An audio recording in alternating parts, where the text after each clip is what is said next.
Hello everybody, it's Matthew or meachew or Peach. I'm going to be doing commentary while playing some games while listening to audio. It is a little bit hectic because I use multiple audio streams, but I think that's kind of what makes my streams a little bit unique, is because I I like to make it not like particularly boring, and I think it's pretty cool how I do streams a little bit differently from other people. But that's okay with me. I don't mind it. It's just the way I am, and I figure that if other people want to listen back to it, including me, I have done my own.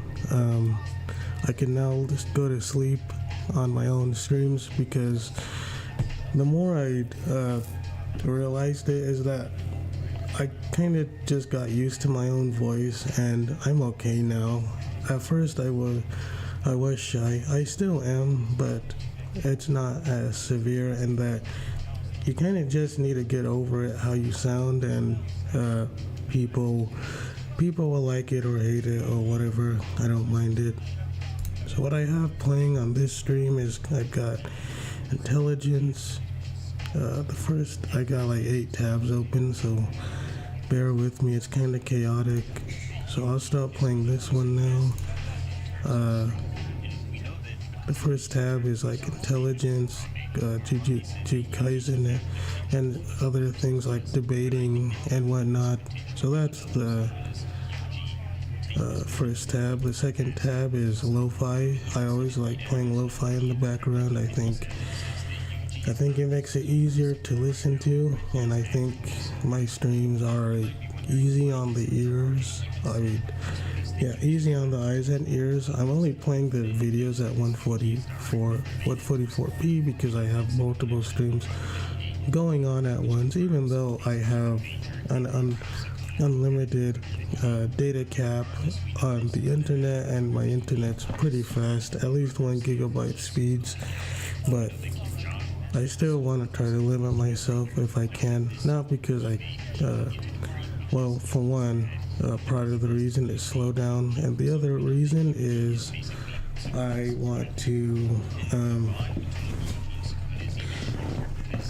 not lag too much in games, and the more stuff you have running in the background, the more RAM you need. Even though I have 24 gigabytes of RAM, I still rather keep it to a minimum. I don't have to, I'd want to. The third tab is listening and watching some Minecraft videos of particularly the limits of Minecraft, the Farlands, the Void, like the End Dimension, the Nether Dimension, and stuff like that. I love watching Ant Venom's videos about the Farlands. And so I have that playing in the background too.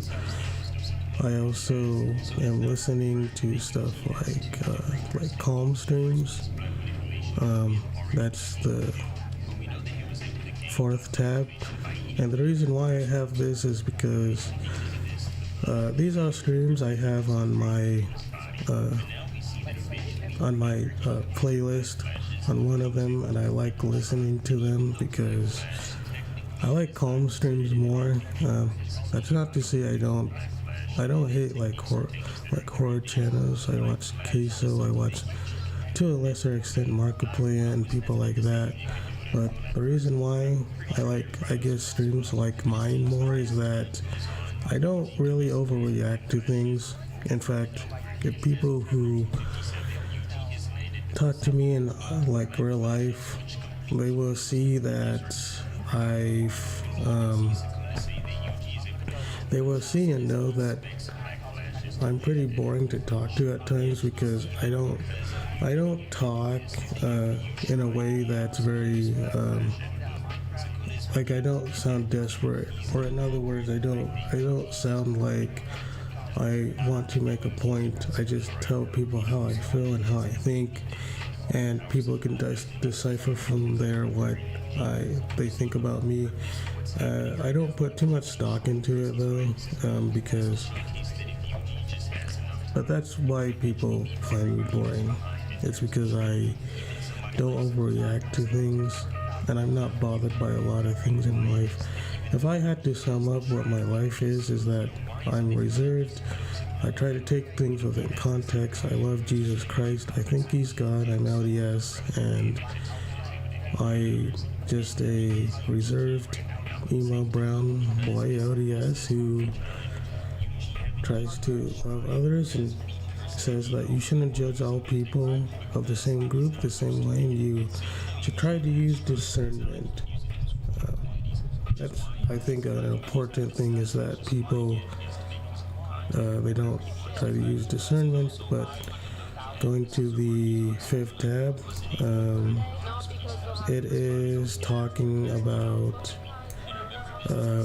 first one is on Taylor Alicia, and she talks about how many people are going to Jesus Christ, many OnlyFans girls are going to God, many celebrities are going to God, and the reason why I like sharing this stuff in the background here, because I think that I still remember God as a part of my life. He's still an important part of it. It's in the 0.2 playlist, and I don't normally have this much tabs on, but again, I am making more of an exception today, just because that I think it's pretty cool. And like I said before, I'm just a different type of person, and I like having my strings a little bit different from the norm, and I also sleep to my own strings. I sleep to my own streams a lot of the time. I like listening to them as white noise, and I'm sure other people do too. Some people have come in my chat, also some of my friends, and I appreciate that. Also, one stream I intend to watch, I go through movies called 12 Angry Men, Akira Kurosawa's Dreams, and Suddenly 1954, starring Frank Sinatra. It's an old movie, and someday I do want to stream all of them in a row, and I do intend to do that movie marathon someday, and I think it would be cool to do that. I think it would be pretty awesome to do. Of course, as I'm listening to lo-fi, and when I say like listen to them, I mean watch them too, because sometimes I'll play games in the background, sometimes I'll just watch the content that I'm listening to, but it all depends on my perspective, depends on my mood, depends on what I want. And yeah, I know some of these videos are kind of weird, but I don't mind it too much. So I'll go to the next tab. The next tab is none other than Oppressador. I love the guy. Even though he isn't the best at Call of Duty, he makes my day better. I think he's hilarious. I think he's funny. He makes listening to COD games fun. In fact, I did a whole marathon that I've uploaded that people can watch and listen to. The reason why I have it really low on him is because people who've watched him knows he can yell pretty loudly and stuff. But that's why I love the guy. I love his COD videos. I love his golf videos. I love Oppressador, even though I criticize his gameplay. His personality and attitude for me is it's too good. It's too funny. I can't not watch him, and he makes it better, and I think he makes other people's days better too. So the next tab I've got is listening and watching scary things. I'm kind of a scary nerd. Nothing really scares me in life. I'm bothered by a lot, but I still love listening to it. I still love like listening to scary stuff. I still like watching scary stuff. I like going to sleep, and now with I'm more comfortable with streaming, I'll just incorporate them sometimes into my streams, and I like it. So the 7th tab now is the Cozy Hobbit SPA on a winter night. It has snowfall, warm fireplace, and a hot tub. The reason why I put this on here is because I love listening to white noise as well, and I think it adds more ambience, and I think it adds more flavor to a stream that might be more boring than usual, and I think that's okay if people I think it's okay if people I think it's okay if people I think it's okay if people if they don't if people don't like the white noise and stuff, that's fine for them. But for me, I think it just adds more flavor. I think it adds more variety, and I think white noise and lo-fi blend very well together. And I'm not afraid to do that. Maybe others are. And the last one is I am watching Bohemian Grove videos by Dancer1. I don't know if they're legit or not, but the reason why I have them playing in the background is because I do like a lot of the esoteric occult stuff, even though I'm LDS Mormon, and I don't support the elites or any people doing bad things to bad people or bad things to good people.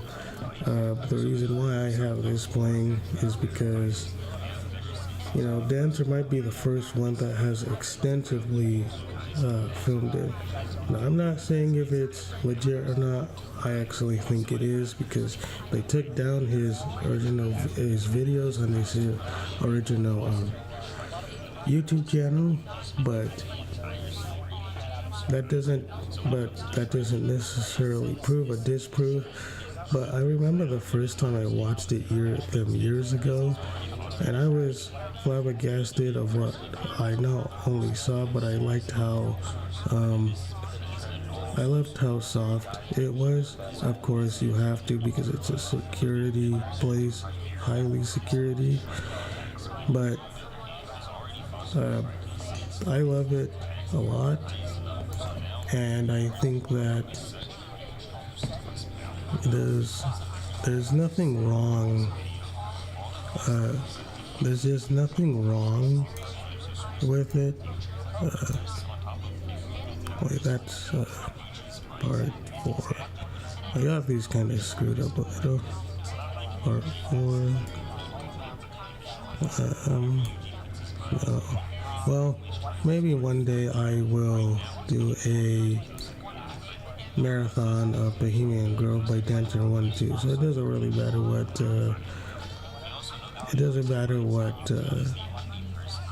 places I put them on.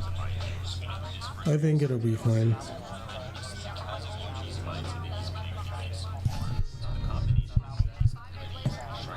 Okay. Alright,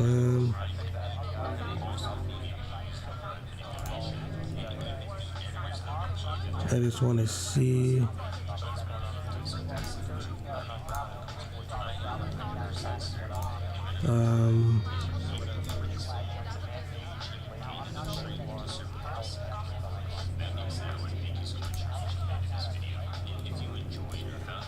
Alright, let's put the lo-fi a little bit down. And the white noise.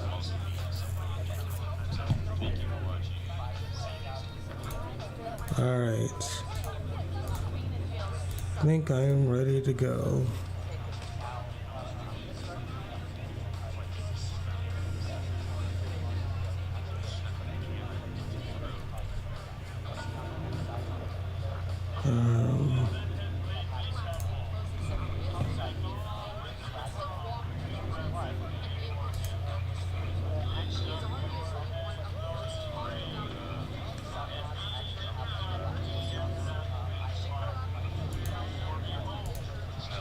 It's kind of hard to keep track of all the audio tabs.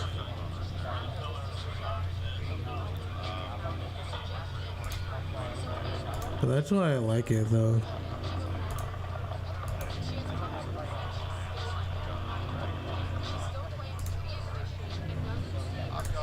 Alright, let's go play some games.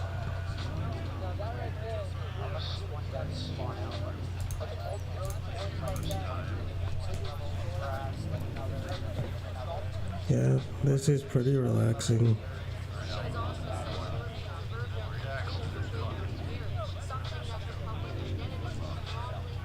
Pretty is.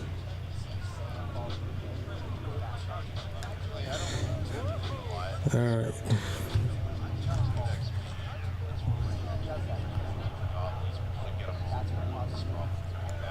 So let's go in the chat. And if like other people don't join, that's fine. This is for me, and if anybody else wants to join, they can. Or they just say, Matthew, you don't. Your streams are too chaotic. Well, that's kind of the point. I like having chaotic streams.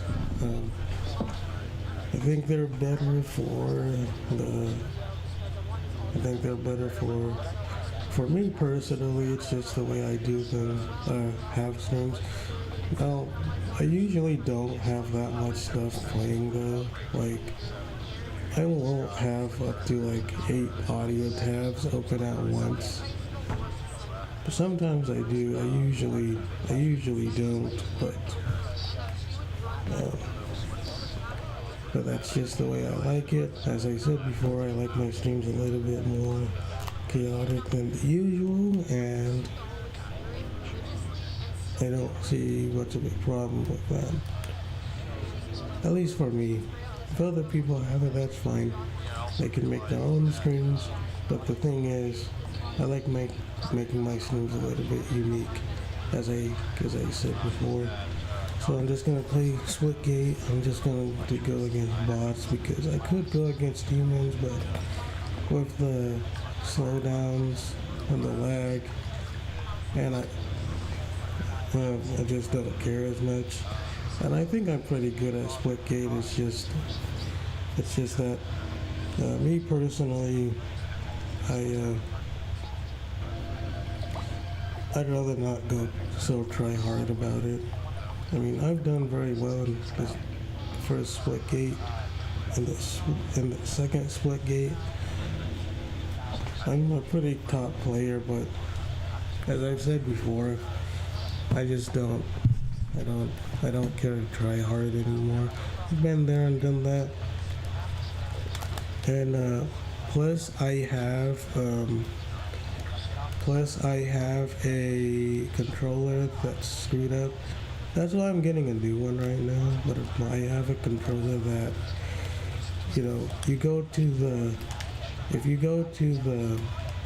the right, sometimes it will drift over to the left because the sticks that I have do not have the Hall effect yet.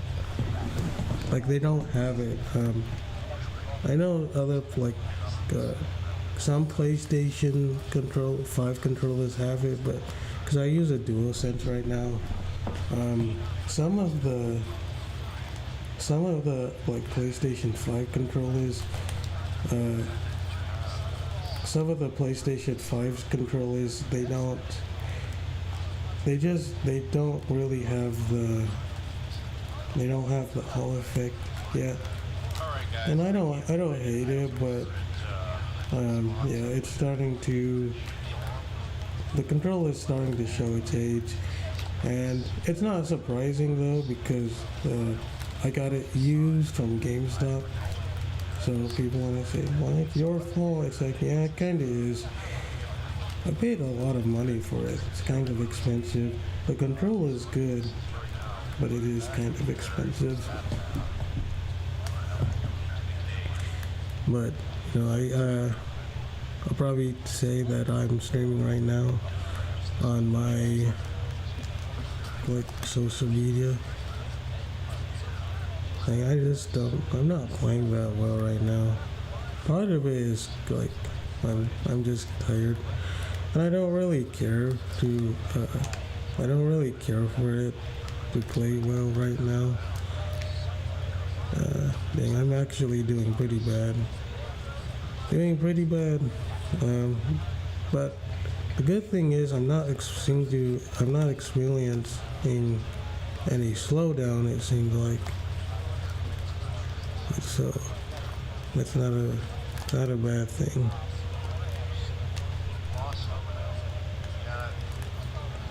Alright. I'll get the hang of it though. Yeah, see it drifted slightly there. It did drift slightly to because sometimes I'll push it to the right and then it goes left. But that's okay. The most I've got kills is like 70 kills in this Splitgate game, and Splitgate 1 game I got like 82 kills or something. It was crazy. That's insane. I love Splitgate more so than Halo. I think that the power-ups and the portals and the equipment make it unique. It's not very popular, but I don't care. It might be one of my favorite arena shooters of all time. It's very easy to play. There's cross-platform play, which means PC and consoles can play together. The game is very lightweight. It's like, as in game file size. The game file size is really small too. And I appreciate that.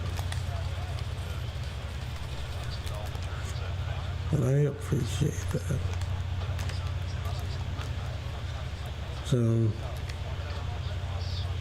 I'm doing pretty well now. I'm starting to pick up the pace a little bit.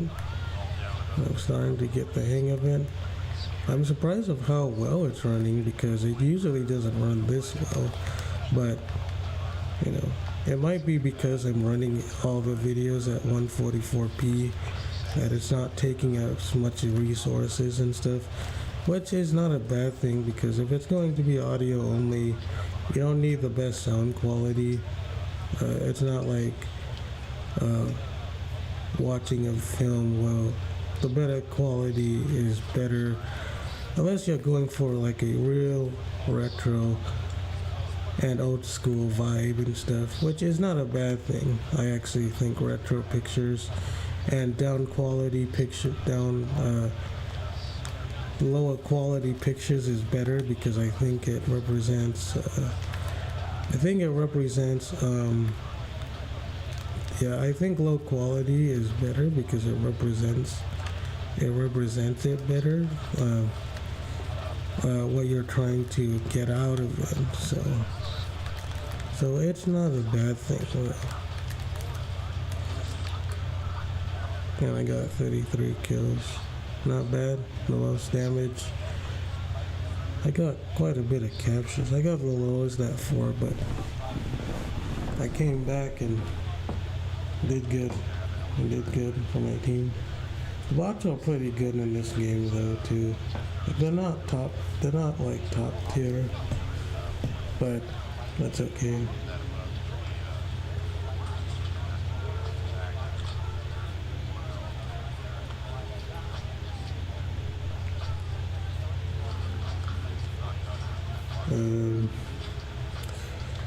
So I don't know what else I want to talk about. What do I want to talk about? Oh yeah. So I should. So yeah, there was more people. If people don't want to talk or leave, that's fine. One stream I've had 14 live viewers once, and there's nothing wrong with it. Of course, uh, they really didn't interact, but I'm not. I'm not trying to be a big person. I don't have a lot of charisma IRL, in real life or online. I'm just not that type of person, and I think people are different, but that's okay too. You know, people should try to not force to be something you're not. Don't push trying to be something you're not. If you're always authentic with yourself and you always tell the truth about yourself or how you feel about other things, you won't have to worry about telling the truth because you're not. You haven't contaminated yourself with lies. People, you know, they fall into groupthink, and I've seen it a lot of times online where they will fall into groupthink. They'll say something, but then they'll be totally hypocritical, and then they'll say other things about it just so that they can still be popular and still appeal to external validation that in the end might not even fully agree with them. It's because they need to see seen better as their peers because otherwise they're going to be shunned. It's a very, very cult behavior. And I'll give you kind of an example. You have a whole bunch of people who, you know, they're white nationalists. They say they love Hitler, but and they say they don't really like black people that much, which is fine. I think it's a fair assessment, but it's not entirely accurate because you can still point out the hypocrisy of other people while still admitting that, you know, your worldview, your beliefs can have problems. You can like someone and still admit that the person you idolize or believe in still has a lot of problems. You know, people have this Dunning-Kruger effect that they think that just because they think someone's cool or whatever, that they always have to listen to said guy. And I think that's it's very weird, and it's very inconsistent. It's not coherent. So, but as I was saying before I derided myself, and I do that a lot sometimes. I lose my train of thought. I'm trying to go back on topic a little bit. You can't, because for example, a lot of people are not they're not consistent about Hitler. They say Hitler was a great leader, which I do believe, but he wasn't perfect. They're misconstrued the argument too. They're misconstrued what he means. Like he says, well, look, Hitler loved humans. He banned human animal cruelty. He loves animals. Doesn't that mean that he's a good person? And it's like, no, because for one, he poisoned his dog, and people say, well, he poisoned his dog so that he wouldn't be collateral damaged and used by the Russians once Hitler lost the, I think either the Operation Barbarossa, I believe, or something like that. Either way, they say that Hitler poisoned his dog so that nothing bad, his dog wouldn't face the cruelty of the Russians. The problem with that is that they're inserting a conclusion they have no way of knowing.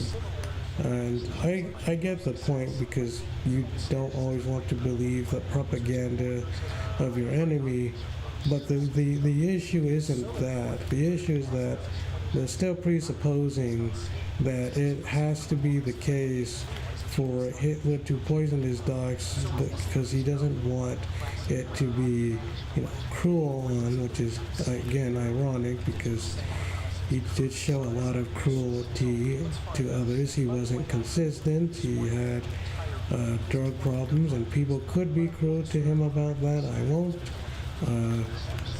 I'm just saying that people could use that as an argument. There's really not a lot people can go against him other than saying, well, based on my presupposition of Hitler, it is better to kill the dog out of mercy. It's a mercy killing, so because he loved animals, which I believe. I think he did love animals, but it was a mercy killing. That's what people think. That's what they say.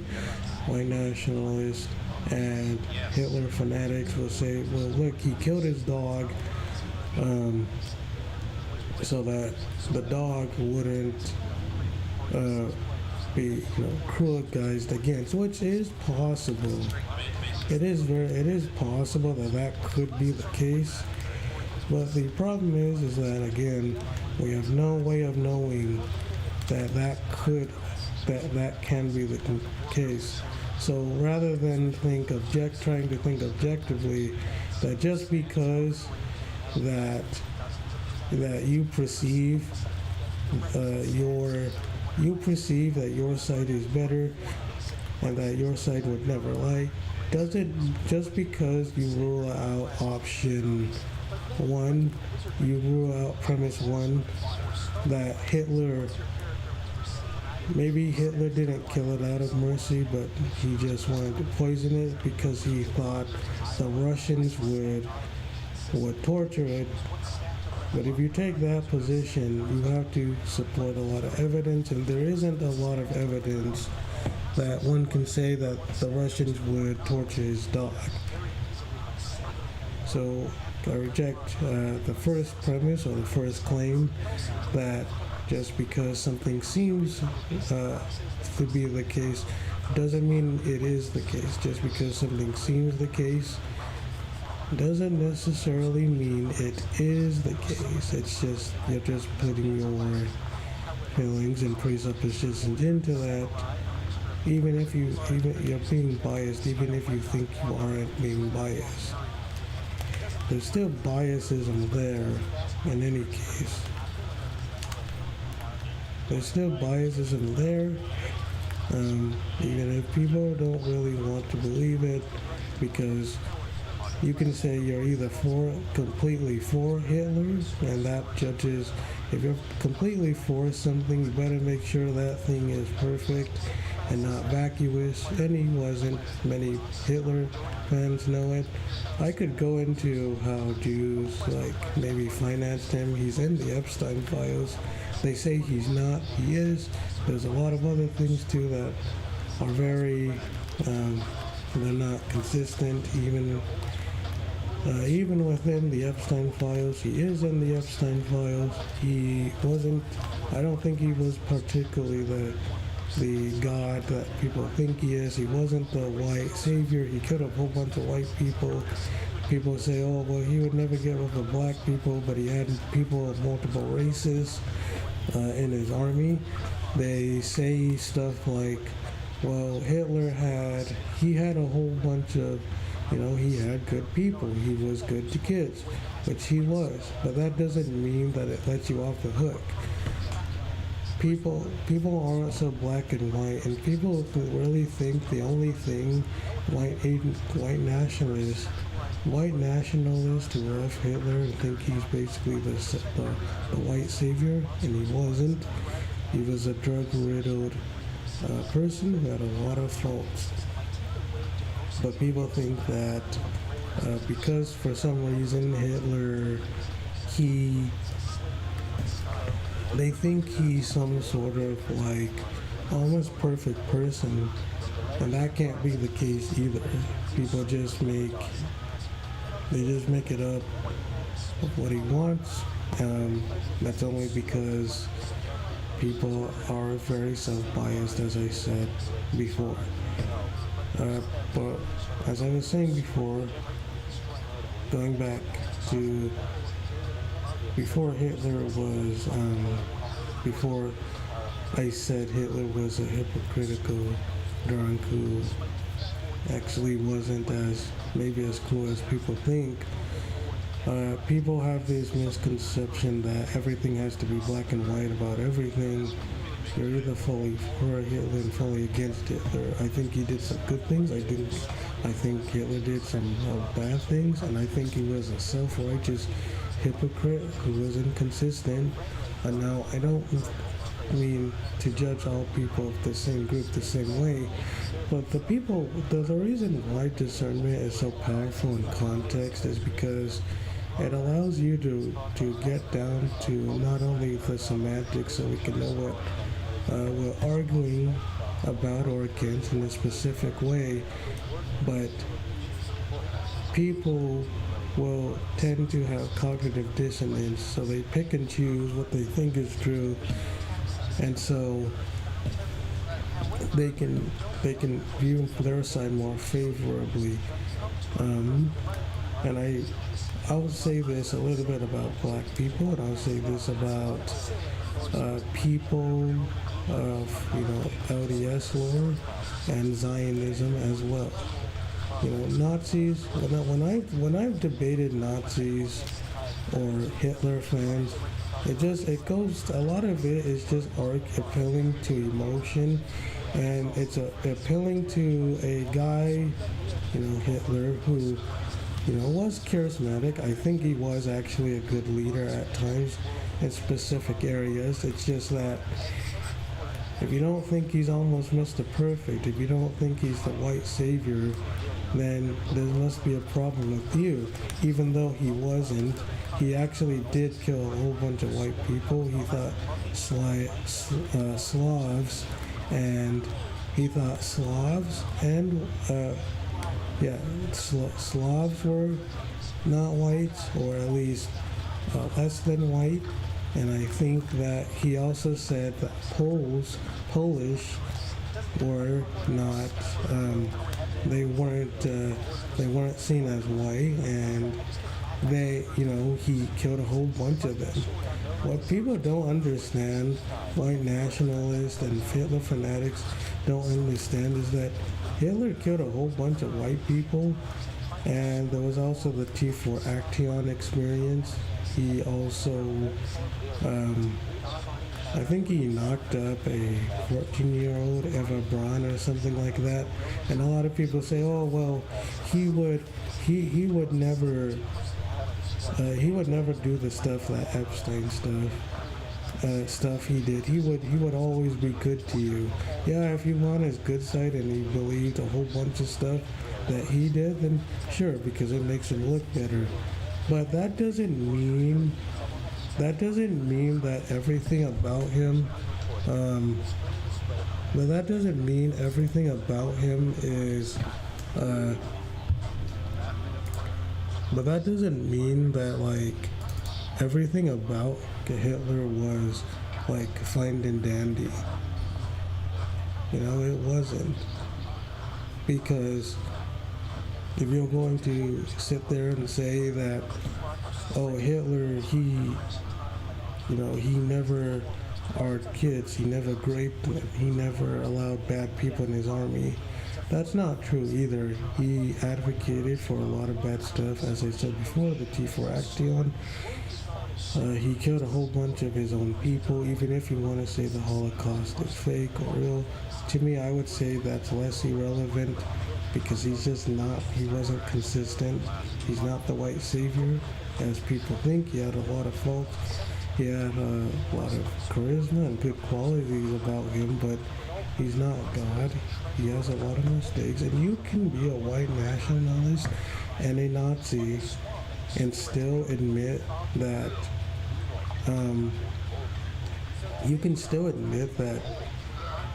Hitler's just not perfect the way people think. I don't understand why this is so hard for people to grasp or understand, is because they think like it always has to be black and white, and I don't know why people keep saying that. They just think it's black and white all the time, 24/7, and you can be a part of a group and still admit that you don't believe everything in said group. And as I said before, I said I would go through Zionists. I said I would go through my own groups. But let's just go to Zionism first. Well, without being maybe too anti-Semitic, because I actually do try to love Jews. I think people should try to love everyone no matter what. And as I said before, you have to use discernment. But a lot of people, Christians, they think that Zionism or the Israel in the Bible is the same Israel as in the Bible, and that's not true. The Israel that was made in the Israel that is in the Bible is not the same Israel as currently. The Israel currently is the Israel from the 1900s. That's not the same Israel. The Israel of today isn't the Israel of the Bible. How I know this, because Israel isn't just a place. It's not just a piece of land. Israel is Jesus Christ. The true Israel is Jesus Christ and his followers. And a lot of people say, well, you got to support Israel because you have to support Israel because supporting Israel is in the Bible. That is true. But they're doing a word concept fallacy game. They think that the word can only mean one thing, and the same word can have multiple meanings. It's the word concept fallacy, or maybe it's not the word concept fallacy. I don't know what it is, but it's basically saying that one word can only have one meaning, and that's not the case. The word God can have multiple meanings. The word Allah can have multiple meanings. That's why you need to go into specifics and semantics. That's what I think Andrew Wilson, Jay Dyer, people like that, they do so well, and that's why they're revered as the debaters. Ben Shapiro included, Nick Fuentes, and then people like that. I think that one would have to really stretch it in place to say that God can't. I think one has to really stretch it to say what God can and can't do, or what we should believe. But yeah, Zionist Jews, many Zionist Jews think that the Israel of today is the Israel of the Bible, and I don't think they're the same at all. Yes, I do think God has abandoned the Jews, but I think more so the Jews abandoned him. In Zechariah, it says that the Jews will mourn for the one he pierced aside. Now, whether it's either metaphorical, physical, or both, or symbolic, we can't tell, but it just seems like it's all pointing to Jesus Christ. Is also prophesied in Isaiah. Jesus says, Moses wrote about him. And I don't think Jesus would like that that God's chosen people, the Jews, many of them, this is going to sound a little bit harsh, but people need to know what they're backing. Zionist Jews, I think, run a caliphate. They run the government and a shadow government. They're very smart, they're very rich, they're very powerful, they're very persuasive, they're good liars, but I think people need to understand that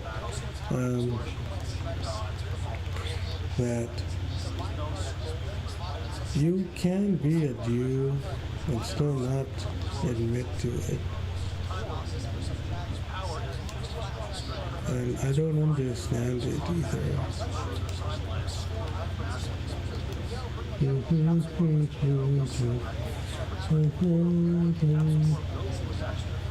So I would say that yes. I would say that Jesus would be against Zionism. They would be against Jews. Like Jesus, he wouldn't necessarily be against Jews themselves, but he would be against the people who claim that they're doing the right of God, but then blowing, children up. And then they try to justify the lies to go to war so they can cover it up. It's lies on top of lies on top of lies. I'm not saying that to hate Jews. I think it's a very bad thing that many Jews are against because they're simply Jews and they believe what they believe. It's just ironic because people will say, well, Jews run everything and they don't like to be questioned, but you could turn the same thing that a lot of Hitler fans would say, and you point out the consistencies, and for some reason their hypocrisy is okay, but not your hypocrisy, or they can't say why hypocrisy is bad, other than they're just saying, well, I don't like it, and F you, but they don't really have arguments against the rebuttal. They don't have a logical rebuttal, and then they point it out, they get angry.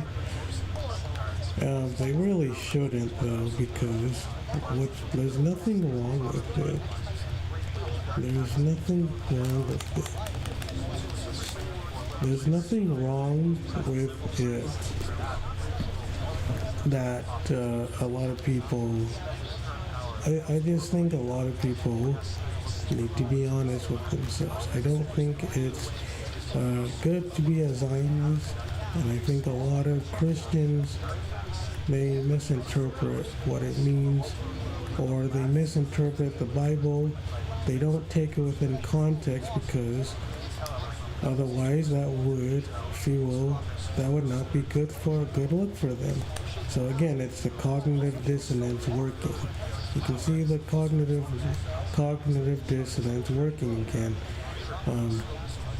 Because if you debate them on this, and a lot of people don't debate for that very reason because they know they can't really defend it. I'm not saying it's necessarily wrong, their position is right or necessarily wrong, but it's more so that deep down they know that their position might not be consistent, or they can't contend with it as much as they want. That could be the fallacy.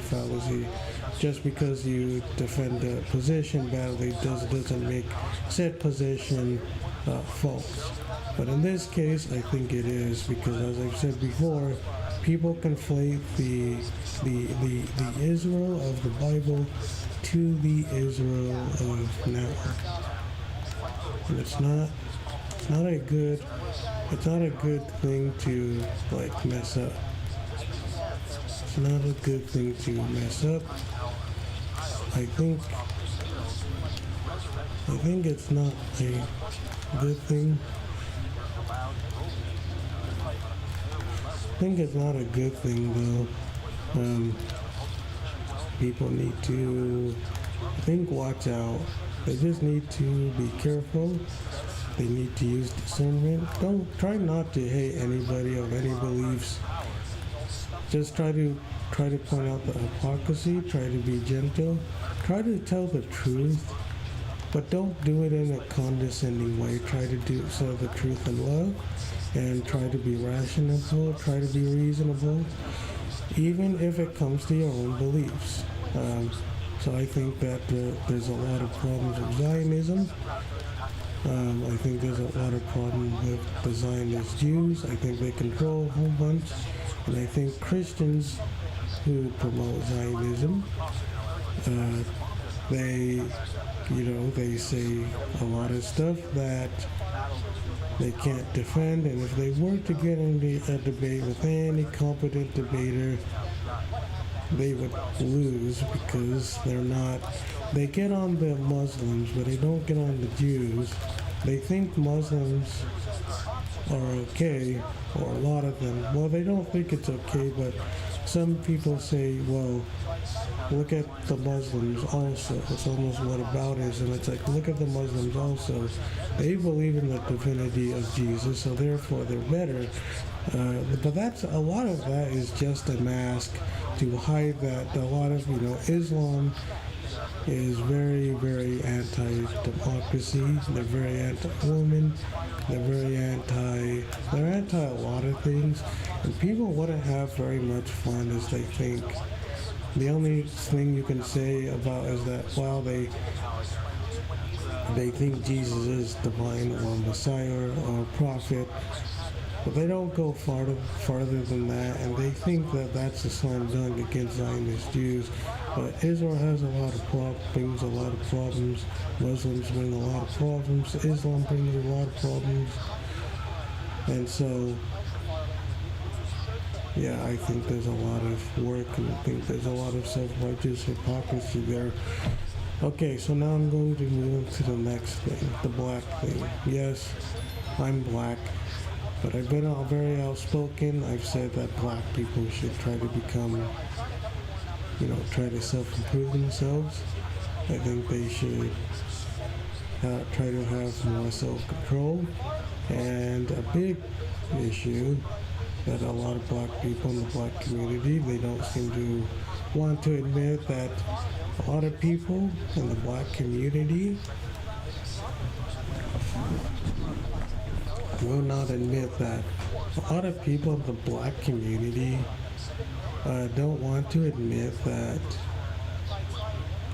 They don't want to admit that on average, the law of averages, on average per capita, black people are more violent, they're more prone to violence, they do more violence, and I'm not saying that in a condescending way or anything, but I'm more so saying that that's the reality, that's the case, and a lot of black people, my race, at the very least, they will make excuses to try to justify it, say how, look how bad people treated white people, treated black people in the past, look at how many white people are responsible for slavery, and yeah, that's true, some of that did happen.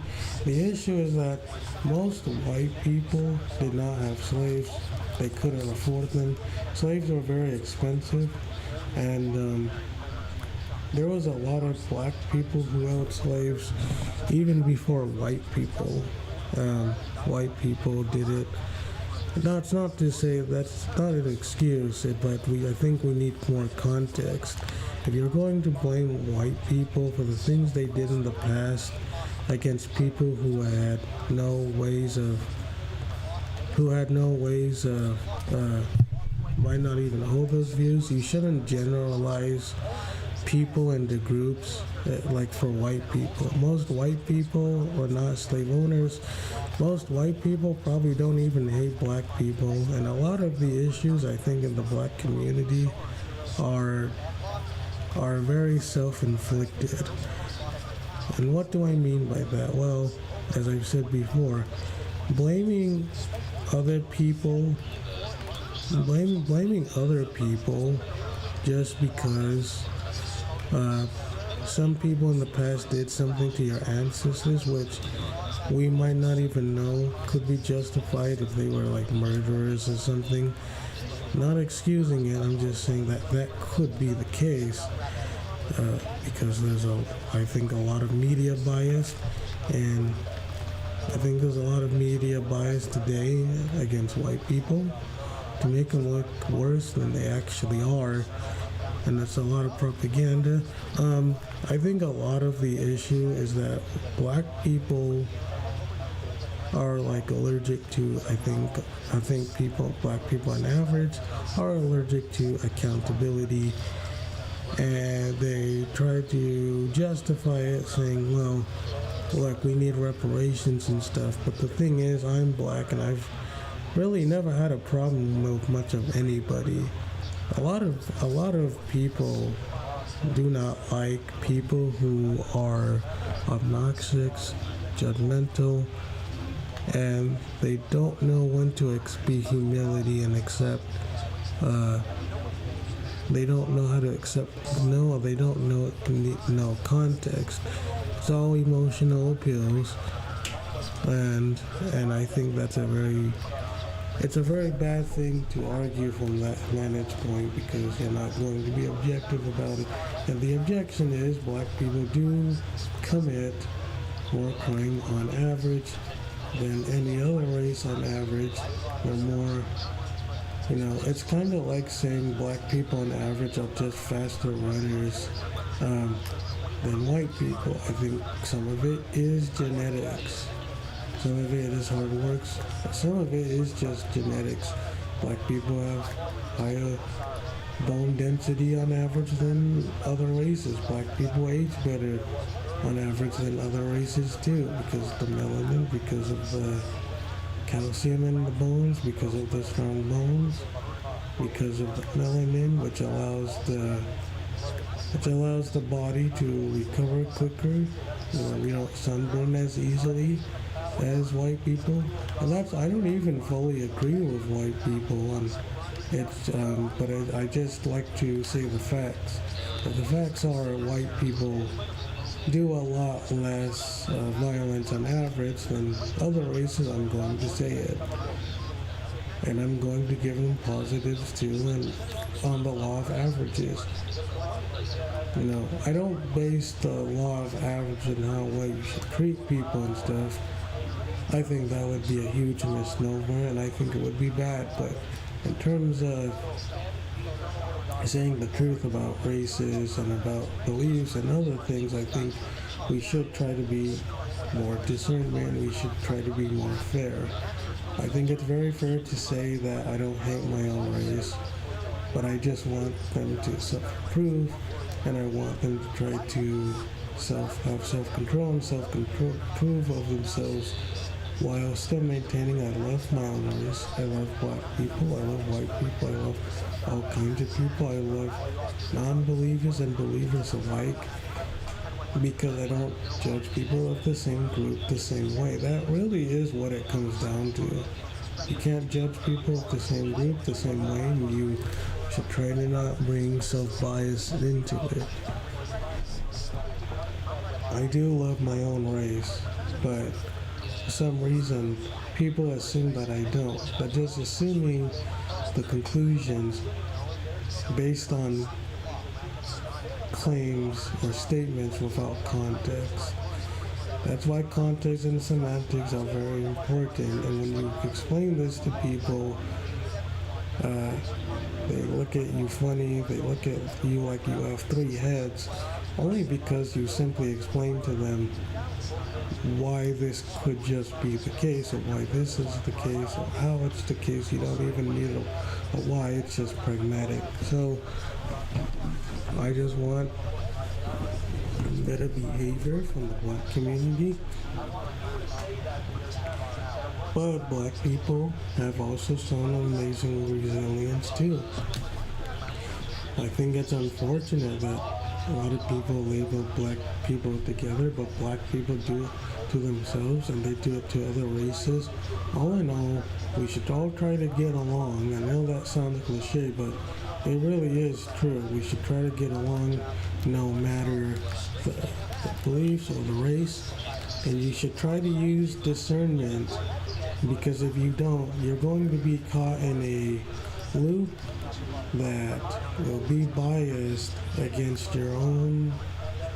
It will be biased against your own inner beliefs, and you're going to lose it. So people, I think, need to be really careful about their own beliefs. They don't need to be careful about their own beliefs, but they should just try to not uh, let it control them. You know, as I've said with the black community, uh, I believe sometimes that a lot of people in the black community, especially in Africa, they are going against corrupt governments. They're going against corrupt governments. They're going against corrupt people. They're going against corrupt. They're just going against corrupt governments. They're going against corrupt people. And, sometimes I think it's not fair to hold people accountable for the, not necessarily for the beliefs that they hold, because sometimes people are just born into a indoctrinated belief system, and even if they get out of it, they still apply that doctrine of beliefs to set lives, even if they get out of it. So, and the reason why is because propaganda, brainwashing, and let's face it, we all have some sort of it, because we're all biased to some degree. Even me, even if I say I'm still biased to my own inner. I have a bias to my own inner, understanding, my own subjective consciousness, which can't possibly apply to all of the reality, objective reality, if there even is one. But as I said before, people just need to be careful about judging others before they talk to them. They should be careful about, judging people and taking people out of that. That's really one of the issues also, is that people take a lot of people out of context. They either take you out of context and they judge people the same group the same way. That's basically what I'm saying, and I think people should try not to do that. Because for their own sake, if they don't try to limit themselves, then I think they're going to make huge problems. They're gonna have a huge problem. But yeah, that's about it for the black thing.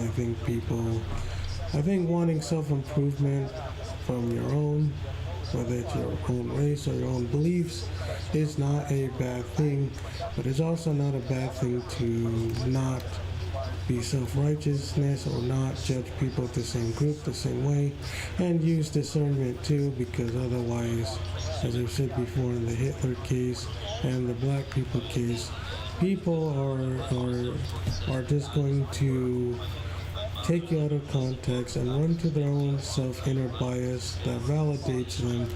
And that's why a lot of people like to stay in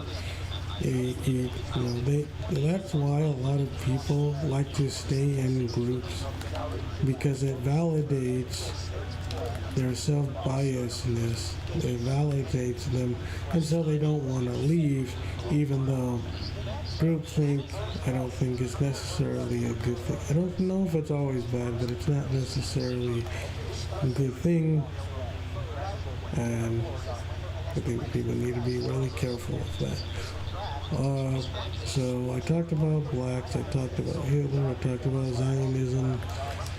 So now I would talk about LDS. I think this is the important one, because I think a lot of people get LDS wrong, but I think a lot of LDS Mormons get it wrong. So first thing that I'm going to clarify now is that the LDS Mormons and the LDS Church has never been racist. I know that sounds weird, but here's why I think I can remedy this.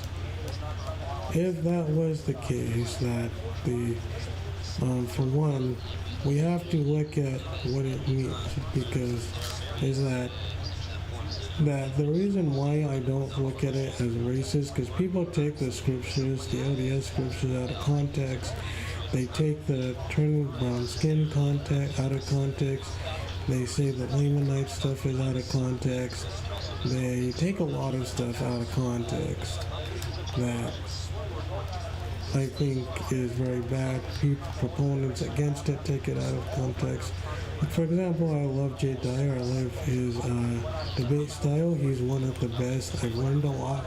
I actually learned a lot how to debate, apologetics and stuff, presuppositions from watching him and Andrew and Jim Bob, Chase, and people like that. And, they kind of just tore their opponents to shreds. But in this case, I have to disagree with them. For no other reason than it's a misrepresentation. So let me get into it. Jay Dyer on the Hodge twins basically said, well, God is racist towards black people because, the Cain, the seed of Cain, people think that it applies to all black people. That's not true. Also, if God was a racist, why would he allow people in the plan of salvation in the first place when he didn't have to create them in the first place? It just doesn't make any sense. Because it's already a contradiction, because it's like, well, God's racist, but he's going to make people that he knows people will take out of context, and he's racist, but he's just gonna make people that are like racist or something, and he's gonna say, yeah, you're going to compete in my you're going to compete in my you're going to compete in my you're going to compete in my plan, but I'm going to make you, because I'm a racist, but I'm going to make you one of my greatest people. I'm going to give you a whole bunch of blessings, and people are going to take you out of context. It's the Lamanites, it's the Cain stuff.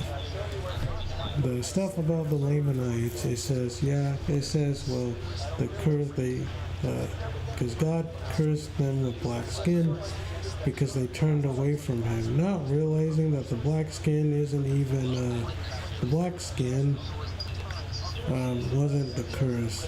Because if it was, then I wouldn't be able to be blessed now. I think I am. And a whole bunch of black people wouldn't be able to do it either. The Cain stuff is just wrong because, again, people make one instance and then apply it to, they make one instance and then they apply that to the whole, and that's just black and white group thinking. It's biased again. And people, oh, well, it's racist. It doesn't bother me that people are racist. I've had people say they come up to me, they said the N-word with the ER, and I don't really care because I try to stay on topic. It doesn't bother me. They're just words. And I remain unflappable, and that's why people find me boring to talk to because or debate me, because I don't take the rage bait. They can't bait me into raging or talking or taking the bait. So they can't really do anything against me. And so the other thing too is that people will put their own biases into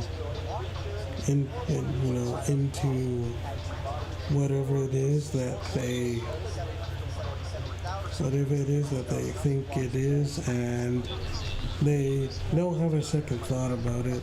But the Lamanite stuff, the Cain stuff, it doesn't add up, because if you look at the scriptures later, it says in Revelation that all people of all beliefs and religions and faiths will come together in Jesus Christ. They say Jesus is Lord and Savior, and it's like every kingdom shall bow and every tongue confess. It wasn't.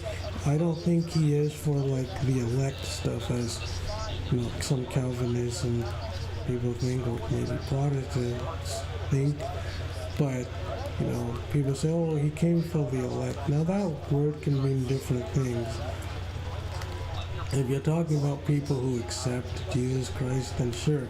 However, it cleverly doesn't state that the elect can't be all people, because if every knee shall bow and every tongue confess, then there is a case, I think, for universalism.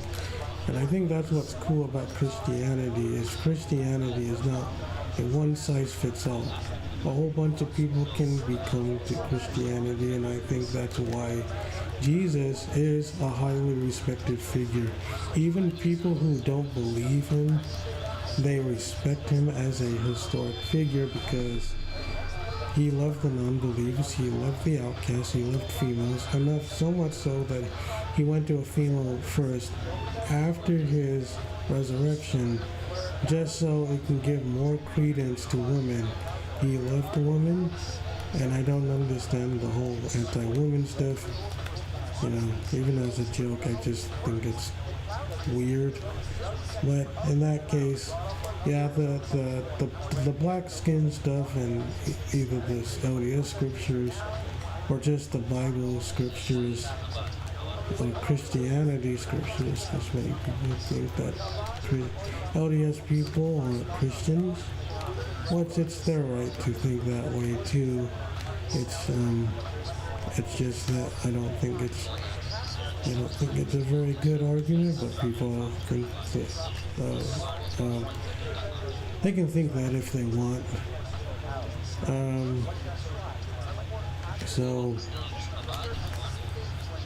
Based on another thing too. So yeah, people take the black stuff way out of context. The thing about the Jews and stuff. The thing about the Jews and stuff like that is that well, not the Jews, but the black people, is that the black skin itself is not the curse. The curse is from God, and the black skin was just used to delineate or to differentiate the Lamanites and the Nephites. It says dark skin.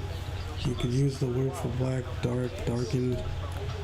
I think it's but the black skin was not cursed because the Lamanites and the Nephites looked so alike. I believe they're the native tribes during the Americas. But people think that black skin, that means God is a racist. Oh, another thing too, but that's been, I think, debunked. The Cain stuff is also debunked because you could just use the same arguments for the Nephites is, against Cain. I use them interchangeably. God cursed him with black skin, and black skin is the curse, but God blesses black people every day, and I don't see how if God was racist, he would curse black people with black skin. I just think that's propaganda to get a reaction, which it does. People, a lot of it is bait, I think, or it's just a misunderstanding. And I pointed it out to white people before. It's like, hey, you guys better, you better watch out because you could be misinterpreting it. But that's the issue with the scriptures, that people can interpret it many different ways. And if you interpret it many different ways, you're going to lose the context, meaning you're going to bring your own biases into that. And that's why I said at the start of this is that people need to be careful about it. They need to be careful to not bring their own bias into it, because if they do, they're going to be dissatisfied with it. And so people need to they need to watch themselves a little bit. But I don't think it's necessarily wrong though.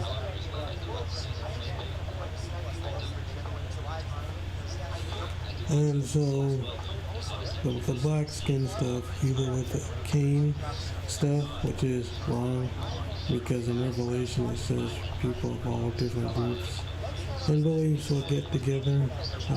That's wrong. Black people are not the Chris and the Cain stuff. The Lamanites, that was only to separate the Lamanites and the Nephites physically. The Chris itself was the cutoff from.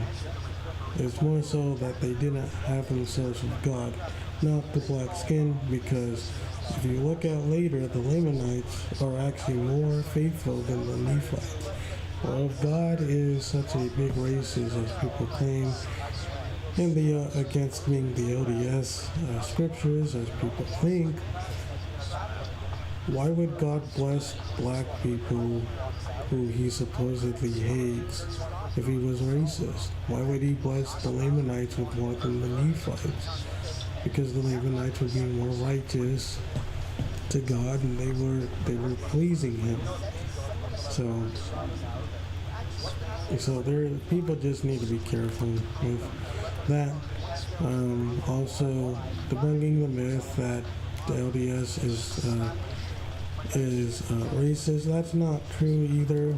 Yeah, black people weren't officially allowed to hold the priesthood until the 1970s, but people are mixing up the interpretation with the theology. Just because the theology says something doesn't mean that that's what it is actually saying, because you need a lot of nuance, you need a lot of, and beliefs like that, you need a lot of context. You need a lot of context. You need a lot of context, because if you don't have context, you're going to, again, run to false conclusions you can't possibly prove without, interpreting it from a self-biased state. And I think it's very sad and very suspicious that people would do that. So,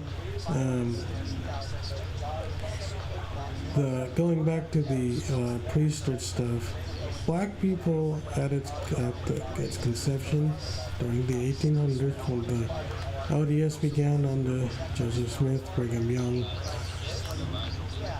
black people were always allowed to be in the church. And the theology, people saying, well, God ordained them, he didn't have, people being allowed to be priests until the 1970s. But I think that's a misnomer too. But before I get into that, people will strong arm or they dance around the issue that, oh well, the LDS Church did not allow black people until the 1970s, but that's not true either. Black people were allowed to be in the church, as I said before, since its conception, but that doesn't mean that they were allowed the priesthood. However, there is an exception to that. If you look up someone called Elijah Abel and Joseph Smith gave Elijah Abel the priesthood a lot sooner in the 1800s. It was not very well documented, but it is valid. Elijah Abel, he got the priesthood, and he was an exception. But that doesn't mean that it was official, but it does prove that there were black people, exceptional black people, were getting the priesthood during the 1800s. It just wasn't official, and I think it wasn't really to do with races. I don't think it has much, well, maybe it does have much to do with racism, but I don't think that's the fullness reason why that's the case. For one, I think it was just during the times You could say, well, they just did it because that's the way they did it. And it's not because they didn't love them, because they didn't even have to offer black people at all. And they did allow black people to join the church in its genesis, in its beginning. So it can't be true that, it just can't be possibly true that that black people were not allowed in. They just weren't allowed to officially hold the priesthood, but that doesn't mean that black people didn't get the priesthood or the power to do all that stuff. It's just it was exceptionally rare, but it did happen. There are claims. And the other claims that Joseph Smith or Brigham Young hated black people or were racist, I think is a misnomer too. They did not hate black people. Brigham Young, I think, is a stronger case. But if they hated black people wouldn't be able to allow to do what they actually did now. They wouldn't be allowed to be able to do anything. They wouldn't be allowed to participate in God's glory or bring Him glory, or they wouldn't be allowed to go against Him. And so it doesn't make sense on its feet. It doesn't make sense when you look at it. It does not make sense at all. People just need to stop being biased again and understand the context and understand the reason why. Also, another thing is that people conflate the beliefs, the fallible beliefs, with the theology. I could just say that people misinterpret theology. They misinterpret theology with the arguments of the theology, but the theology itself. Just because some people interpret the theology a certain way, where it says, or where they think that black people are not as capable as other races, or that God is biased against them. That's not the theology saying that. That's the interpretation of theology saying that. That's the interpretation of people. They're not always so interconnected as people think. So people have to, I think, be very careful. Another thing I see people in terms of their beliefs is that they, and I'm going to get into apologetics, they argue from incredulity. They say, well, if everything is subjective, or if God is a subject, He must be subjective. Because if subjective means mind independent, then how can they say, oh, well, God has to be greater because God has to be greater because, why would you look at that?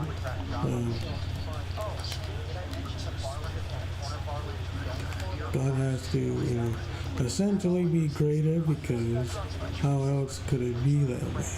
There's no way that it could be the case. There's no way that it could be the case that God can just simply do things that your brain can't understand and still be consistent.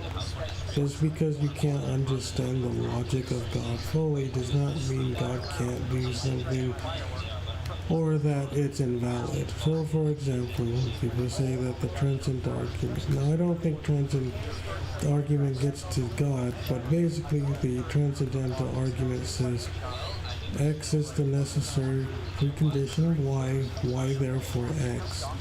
But it doesn't, because they say, well, just using something does not prove the set thing in question. I think, therefore, I am or I exist is a non-statement, because You still haven't proven the thing in question. You're just proving the thing that you use or the thing that you call God or transcendental. So it's like just because you could argue that no other way can solve it, so that it must be a God, because the transcendentals must be grounded in a universal mind, doesn't prove the thing in question. It proves you use it, and it proves that other people that do use it do not have a justification for how or why they can use it. They use transcendental arguments to justify morality or anything, but they don't understand that it's not an argument against said thing. And I don't think you can disprove God by using transcendental arguments, metaphysics, and transcendental categories to say that that because you use things that you can't account for, God must be real or the lack thereof. But the issue here, though, is that people who subscribe that morality is subjective can't really say why genocide is bad, other than consensus, which is a fallacy, appealing to the self, which is a fallacy because you can't know what the self is. You can't actually prove that, and even if you did have a self, you wouldn't be able to prove it because you would be determined by a deterministic reality that you had no part of or say of, or you were just thrown in there, but you would have no way to know because you would be determined to just use your mind in a way that you wouldn't be able to justify. But that doesn't mean that it's, as I said, it's not a one-to-one. It's not a one-to-one base. And I think people need to be careful about saying, well, if you use it, but you can't justify it, then you use something you can't justify. And I think the tag argument is good. I think there's a lot of holes. People bring up the David Hume stuff about can you get an out from it is. So if I was going to if I was going to say something against the tag, is that it puts people on the back foot. It presupposes God, because it presupposes that you must need a justification or a mind that you must need a mind that's universal to give you in power and universal and like understanding, so that the mind giver, the giver, God, Jesus Christ, these things, this God can give you the transcendental categories. Therefore, God has to be the case because you use stuff you can't justify. And I do think it is a pretty good argument. Problem is that it shifts the burden of proof on the defender going against him, because the Christians can just say, see, since you don't have a justification for the things you use, or the things that you believe in and we do, ours is more powerful and it proves God. Well, I don't think that proves God. It just proves that you use it, because I think it's actually ironic when this happens. A tag proponent will say that that just because you use something does not mean you have the source of the justification for where you got the thing or how you use it or what it is. But at the same time, if the mind is fallible and the people, proponents of tag, are fallible too, in a way that they wouldn't be able to know or understand, then the they're kind of the tag proponents, the transcendental argument for God. They're kind of just giving them an out and saying, well, we can justify them and we can just ground them in God because God is the only one logical conclusion. We can see God has to be. They conclude that God is real because the other paradigms cannot give an account of justification without appealing to some universal, that they have no justification and trying to ground those universal categories that they use in. But the problem with this is that they're trying to use a standard that the atheists are not allowed to use, but they do. Because an atheist could, or a non-believer could just come around and say, yeah, I use stuff I can't justify, but you're saying that just because we use something does not mean that proves a said thing. But the issue is just that they're coming from a finite standpoint and saying God must be the case because we all use stuff. My word you can justify it, yours can't. So therefore, because mine can justify my paradigm and it can justify my beliefs, and yours cannot justify it, then mine must be more correct. The problem is they're concluding God, and they have no way to know that God is true. They're just proving that other people use them, and they can't justify it from their paradigm or worldview. But just because others use stuff from your paradigm that they can't justify them doesn't necessarily prove that your paradigm is necessarily correct. I think that this is a big issue with proponents of tag. They just give themselves an out and they say, well, you can't actually prove that God can't be real because you're arguing with things you can't justify. You're arguing with stuff you cannot justify in your worldview because you don't have a grounder to put them in, but we do, and that proves our position more. And I would be fine with that.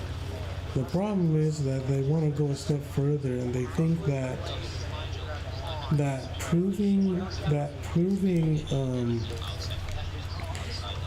proving tag is proving God, but they just prove that those people use it, that those people use stuff without justification, not realizing that this argument they make against others can be used against themselves. A tag proponent will say that proponents of tag will say, well, people use justification. They use stuff that they can't justify in the worldview because you can't ground it in the finite mind. So there must be a universal mind, but you're using stuff you can't justify. And if there is no free will, and if you're just a human, you're using stuff from our paradigm that you can't justify, but not vice versa. And we can ground them, we can justify what we use. You can't justify what we use. Therefore, ours is and it proves God. Not realizing that someone could just turn around and say, wow, you're using stuff, you're saying that other people can't justify it because you're trying to ground these transcendental categories and this God thing, God character, and you're saying because you can just try to justify in a universal mind and the other people can't, you're not only saying that your paradigm and claims are true, but your paradigms and claims are proving the thing in question. And it's sort of like begging the question. They just assume that God must be the case because it can grant all of these countertendent categories. because they have a justification and the other ones don't. But the tag proponents or proponents of tags, arguers for this position, don't realize that they're not proving the thing in question. They're not proving God. They're just proving that other people use them, but they can justify in the universal mind, and in their mind, the people who don't believe in a universal mind can't, because they use things that they can't justify. But to me, using the thing that can't justify isn't the problem. It's not a matter of whether you can justify it. Well, I think to some degree it is. But you could just say that just because I use stuff from my worldview that I can't justify, and you can use stuff from your worldview that you can justify because you grounded in God, doesn't prove God. It just proves that other people can't justify it. So they proponents of tag put their opponents on the back foot before it even starts. Now, that's not to say everyone doesn't have circularity of presuppositions or Gripper's trilemma, because at the end of the day, our arguments are circular. And even if you want to say an argument is more coherent, and I do believe a lot of transcendental arguments they are coherent, because they say they can ground it in something that the other ones can't ground it in, because they believe in a justification and the other one doesn't. But that's not the issue. The justification and coherence and the fact that other people use it, that they can't justify or be coherent in, does not prove the coherence, does not prove this thing itself. It just proves that other people use them. It just proves that people use them. It proves that people are not coherent, they're not consistent, they don't know how, they don't know why, they can't justify it, why they would use something that another paradigm say they can justify, but the other ones cannot justify it. But I still think this is almost a red herring. It's not completely a bad argument. I think tag has taught me a lot. It's just that it just seems almost hypocritical, because they're putting tag, the people against tag, already on the back foot, because it almost makes it seem like they are almost forcing people to agree with them on the transcendentals and metaphysics. But this is where it gets tricky and crafty. The whole thing with tag, if proponents of tag, I think, are arguing it during this way, they say that tag proves God, and I don't think it does. All tag does is it proves that people use something that all tag proves is that people use stuff they can't justify, people use stuff they can't justify, they use metaphysics, they use transcendentals, two things they cannot justify, they use a lot of it they cannot justify, and the other ones can, and they put it to a universal God, and therefore God must be the case, because only a transcendental mind is that. The problem with this is that it instantly almost shuts down any coherent, like any other position. See, it's either you have a justification for using things or you don't. You either have a universal coherence justification or you don't, and because you don't, then God must be the case. They're just saying that God must be true because we use these things and there's justification and coherency from it, and the other ones can't. but it almost shifts the burden on the defender, because they're already on the back foot. The defender can say, yeah, I use these things and I cannot justify them, but that doesn't prove the thing in question. These things do not prove God. They just prove that you use something, a category that you have no justification for. But it's just very strange that they will apply that something must be there because the other ones cannot claim justification. They don't know God. They're basically saying God must be the case because you use everything that I do. It's just I have a justification in a universal mind. You don't. And so therefore, because I do and you don't, and we use the same stuff and maybe even the same coherency, it's just that I push mine onto God and you can't. God must be the case because I am able to universal mind. But the thing is, both of these people have not, the proponents of tax still have not justified how or why God must be the grounding of these. Why must a universal something do it? And they kind of say, well, it must be the case because it's simply God must be universal, or they say stuff like, well, yours can't and mine can, so therefore I'm right, and therefore if I'm right, then God must be there.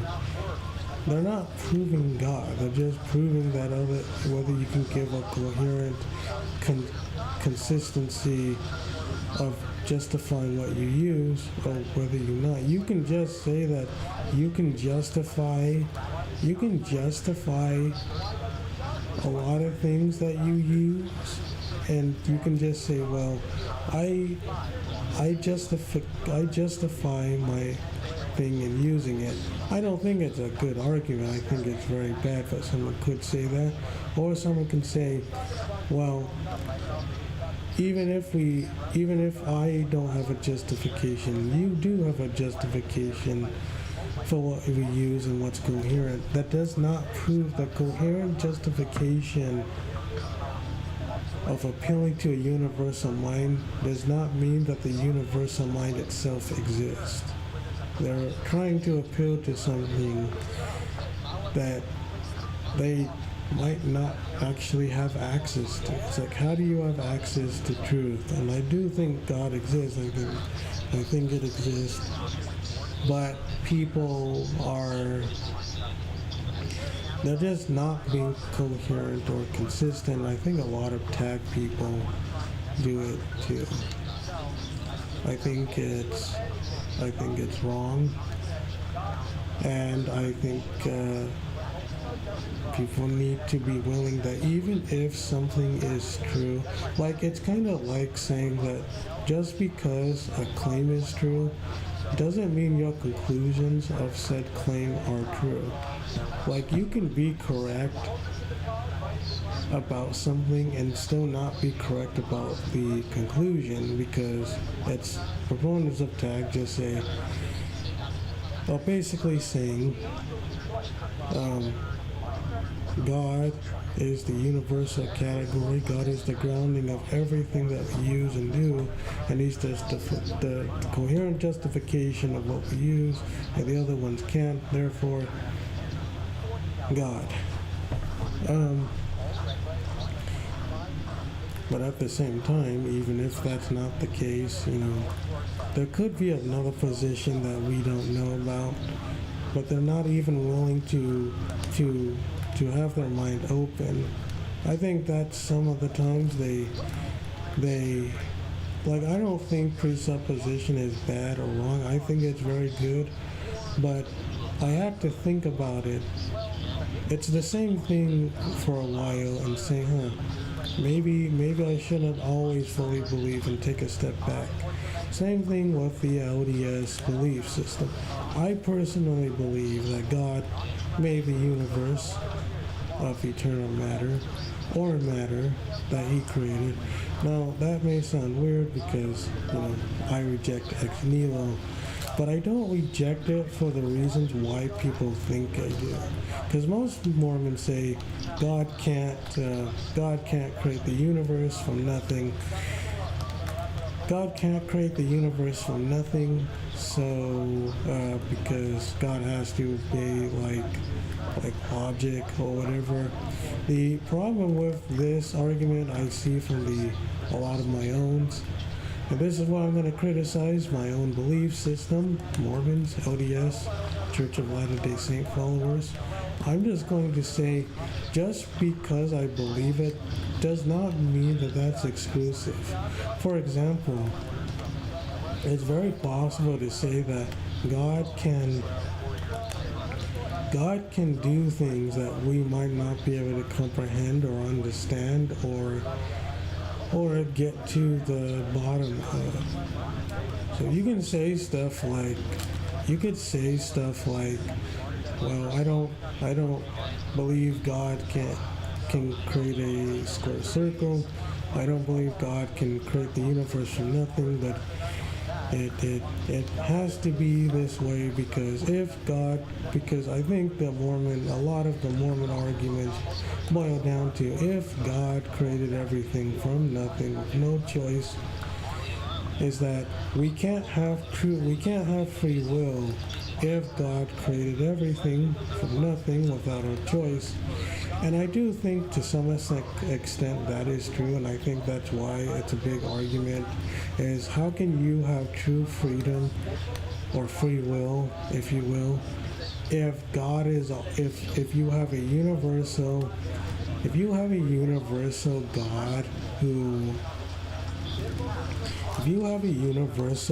God who is all-knowing, all-powerful, omnibenevolent, everywhere. How can you have true free will? Because everything is a reaction to something else. And if God is the ultimate, how can you not in some way be determined by God? Even if God gave you free will. Like, I don't believe that being all-knowing means you can't have free will. I think it's an argument from incredulity when people say that. I think it's an argument from incredulity to say God can't do something because you can't envision it logically, or just because logic works in a certain way for us to understand, or for there to be consistent, like in math, for example, does not mean that the same logic can be applied to God. It's very possible that there could be a higher dimension of math and you just not know it, and that still could be valid and correct too. You can still just say that there's a higher level of math. Even in math, there's Aleph Cardinals, there's multiple sets of infinity. I think there's different levels of eternity as well. So if God creates the universe from nothing, you can't actually say that you can't have free will and have God create everything.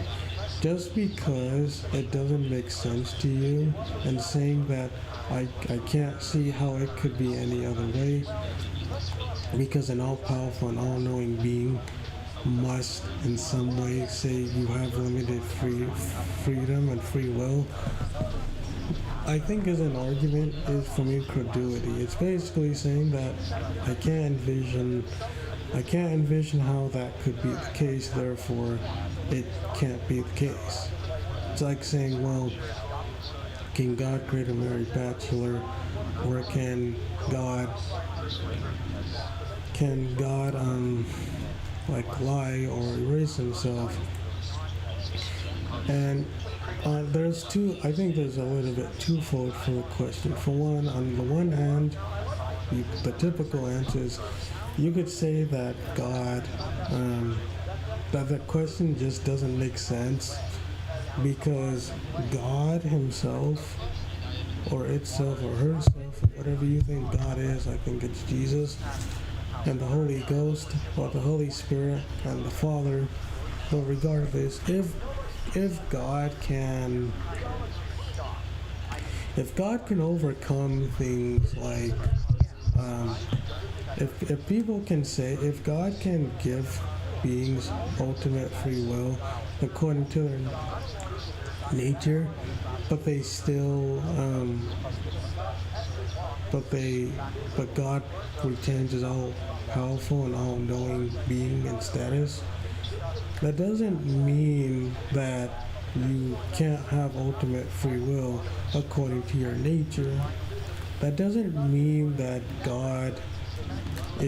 you're limited just because God can make everything.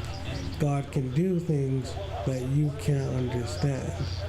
Just saying that, God can't make a square circle. Well, and people say, oh, well, a square circle doesn't exist in reality. You don't know what a square circle looks like. But a square circle itself is a concept, because you said a square circle. Sure, maybe you don't know what a square circle looks like, but concepts exist, and you are, for all intents and purposes, talking about a concept that can't actually exist in reality, right? If that's the case, then how is it possible that the concept of something, cannot be the case? Like, if concepts are real, and I'm losing my train of thought. But if concepts are real, you could say a square circle is compatible with God, because as I've said before, you might not be able to understand God, everything that God can do, and you can't, because people who argue against God not being able to do something only argue from their own filtered bias subjective, and they're just saying, well, God can't do this because either the scripture says so, or God can't do this because nature or reality says so, not realizing that God can do things that don't make sense to you and I. God's concept of a square circle could look completely different from mine or anybody else's that are trying to hold God to like this subjective human experience, and I don't think it works. Saying that God must make sense in all ways, I think it's vacuous. It's an argument for incredulity again. It's not a good argument against it. Now, I just say God didn't create the universe from nothing, but I'm not going to say he can't do something. For example, people say God can't lie. I'm not so sure that's the case either, because this is a complex question, because God is complex. God is probably more complex than the universe and reality, or if you want to say they're one and the same. I don't think the universe itself is the ultimate reality. I think people just try to limit God to their own logic. They're going to lose, because just saying that God can't do something because you find it logically consistent, or they think that logic has to be consistent in reality, that it has to be in math, even because it's like, 2 plus 2 must always equal 4, because it can't otherwise, that can't happen. Or a square circle can't happen because the area of the root, or the diameter or something like that, the square in a circle cannot take up the same volume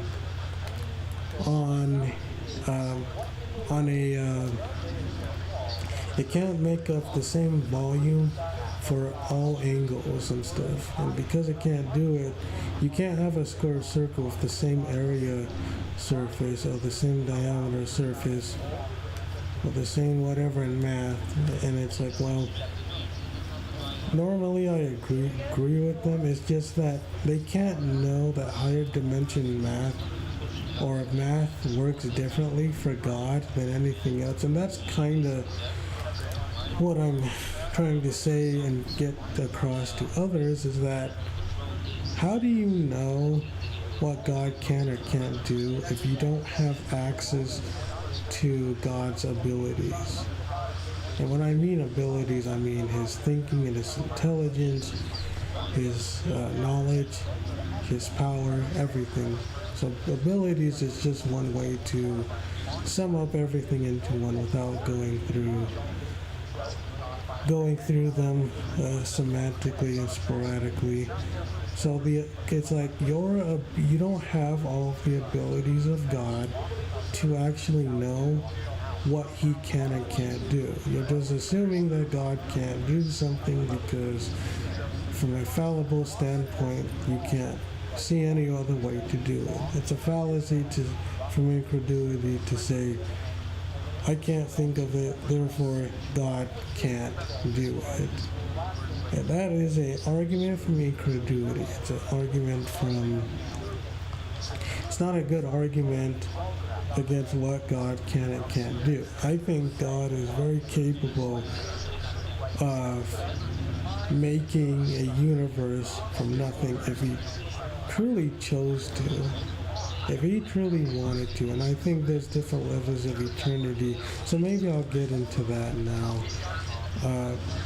So the reason, because I'm an LDS and I believe matter is eternal, but I've always said this: if eternal thing A can affect eternal thing B, but eternal thing B can't affect eternal thing B, A thing B can't affect eternal thing A, then essentially eternal thing A is more powerful than eternal thing B, even if they're both eternal.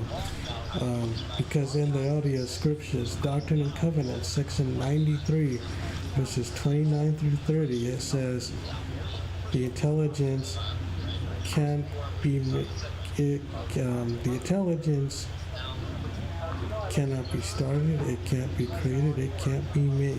So essentially your core, your intelligence, you as you being you, cannot be made. The issue with what people say is that they don't read the next verse, and this is where I disagree with the interpretation with a lot of LDS. I actually disagree with the interpretation with a lot of leaders, perhaps, with LDS leaders. So the first thing I'm going to go over is that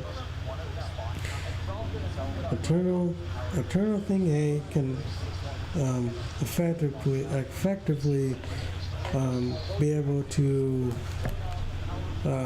it can go against eternal thing B. It can affect it. You know, they're both eternal, but one eternal can affect another eternal, and that's why I said there's different levels of eternity. There's different levels of what eternal. Yes, they're both eternal, but one is eternally God and one is eternally not God, and one just eternally exists. But you don't exist as you. But you need God in any meaningful sense, because without, if you're just an eternal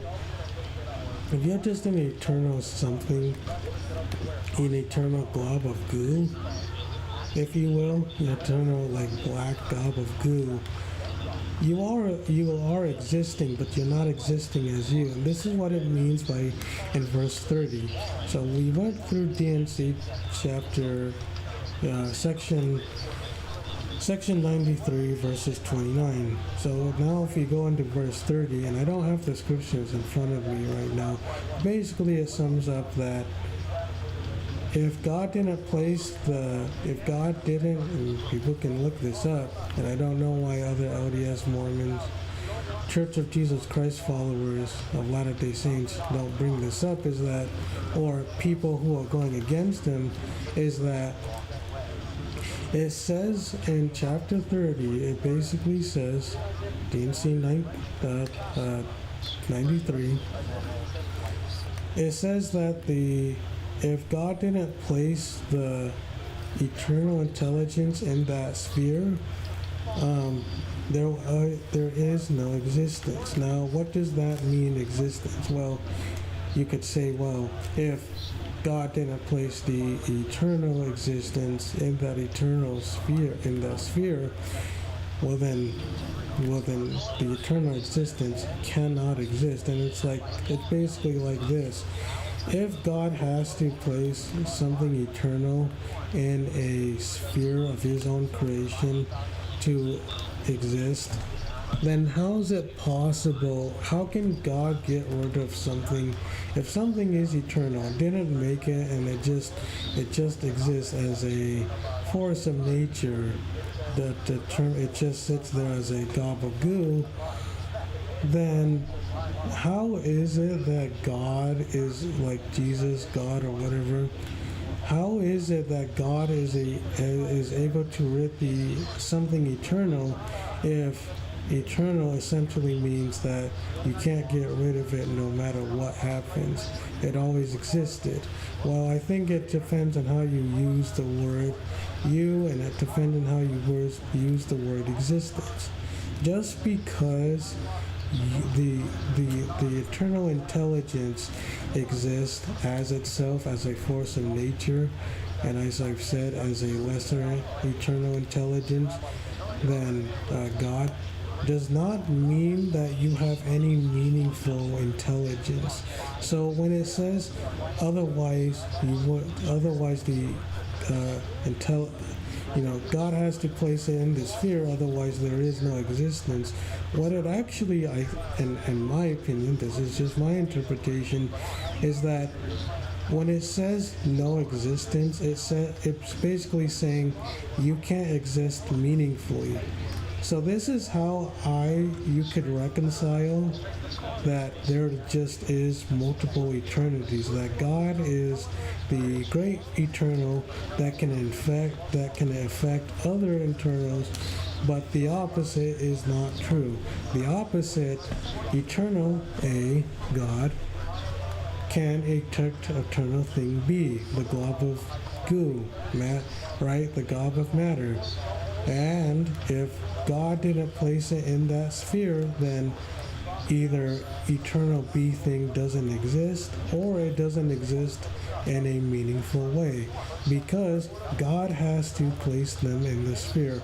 It's not because, so that still makes God greater. Two things can be eternal, and God can still have the ultimate abilities, because eternal thing A, God, is more capable than eternal thing B.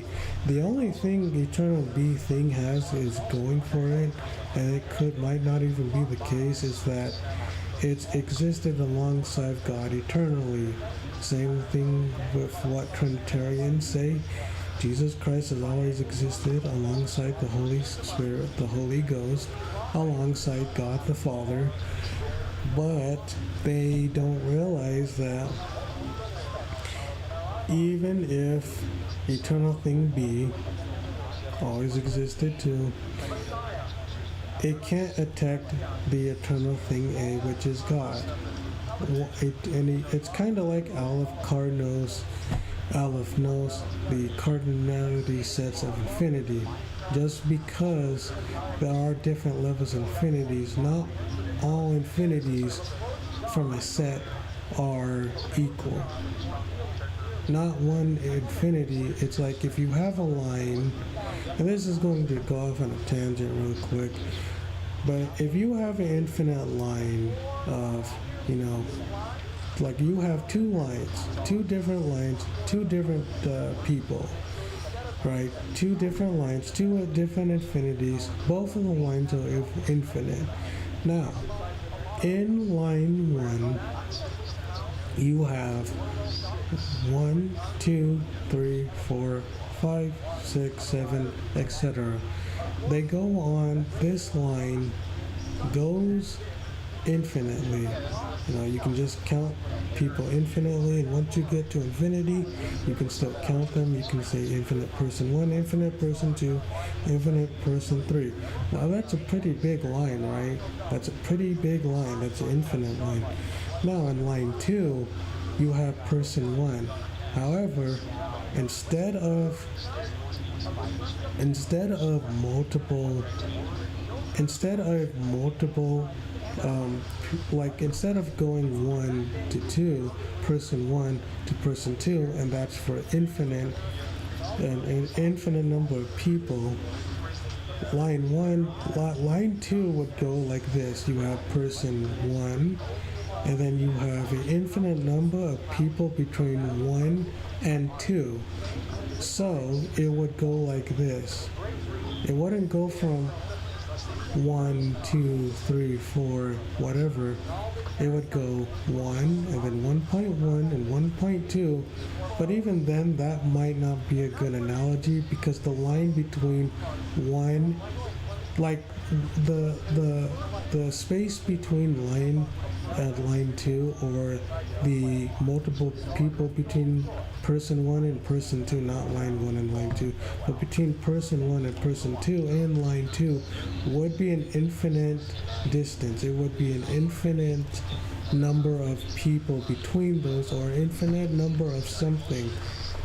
So you go 1, infinite number of space, 2, infinite number of space, 3, infinite number, and this would go on and on and on and on and on.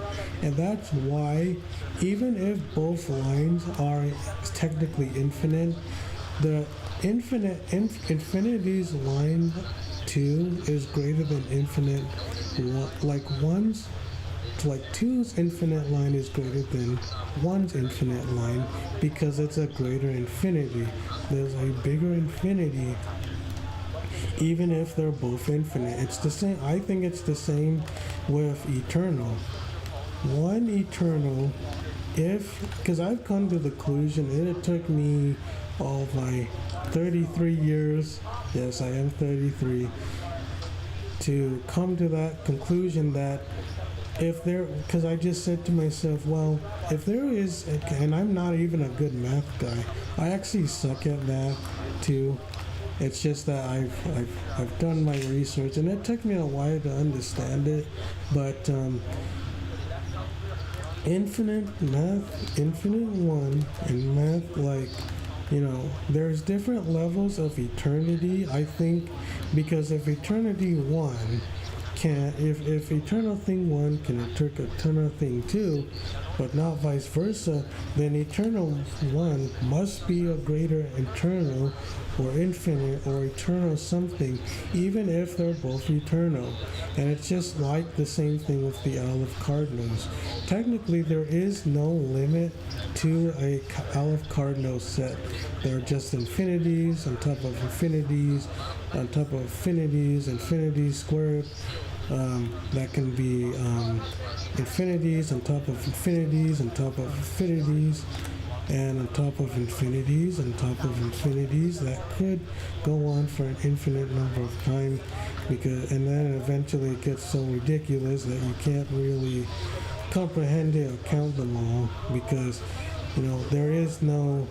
Apparently, I don't know if this is true, but I've been researching stuff like ZF theory and stuff, that there is no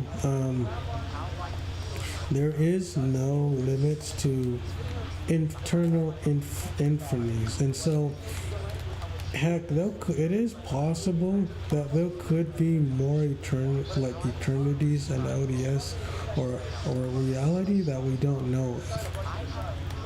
And then those eternals, it's kind of the same, but it's kind of different. So the difference between the math, the infinities and math sets, in terms of what I propose is the infinite eternals, is that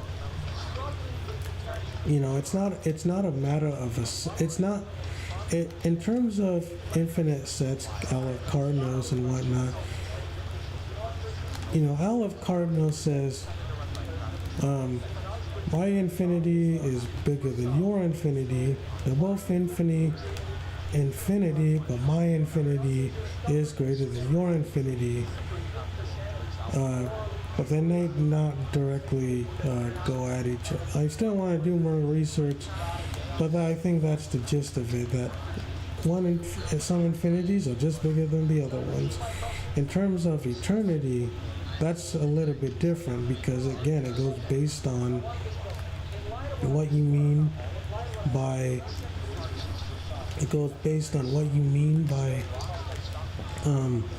the word. It goes based on eternity. It goes based on if you have to exist as a self, if you have to exist, if your eternity relies on another people's eternity to be yourself or to be something of value, and you, even though you're eternal, you can't that your eternity can't affect others' eternity, then one eternity, much like the Aleph stuff, must be greater than even if they're both eternal, because they're both eternal, but only one eternity is affecting a different eternity.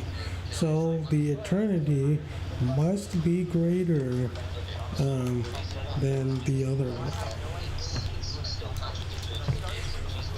That's kind of, it's hard to digest, but that's what I think. I think that just like there is different levels of eternity, there are different levels of infinity and vice versa. There's different levels of infinities and there's different levels of eternity.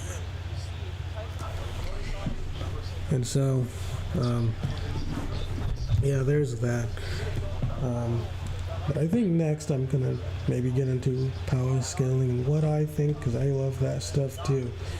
But I gotta charge my phone, so I'll be back. I'm just in my room right now. But yeah, I really enjoy philosophy. I enjoy theology. I enjoy my beliefs getting questioned, and I enjoy questioning other people's beliefs.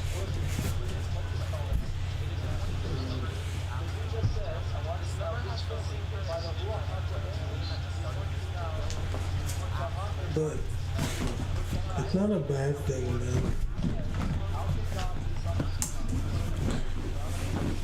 So yeah, an LDS person, I think, should try to look more into what I'm saying, is that different infinities or different eternities,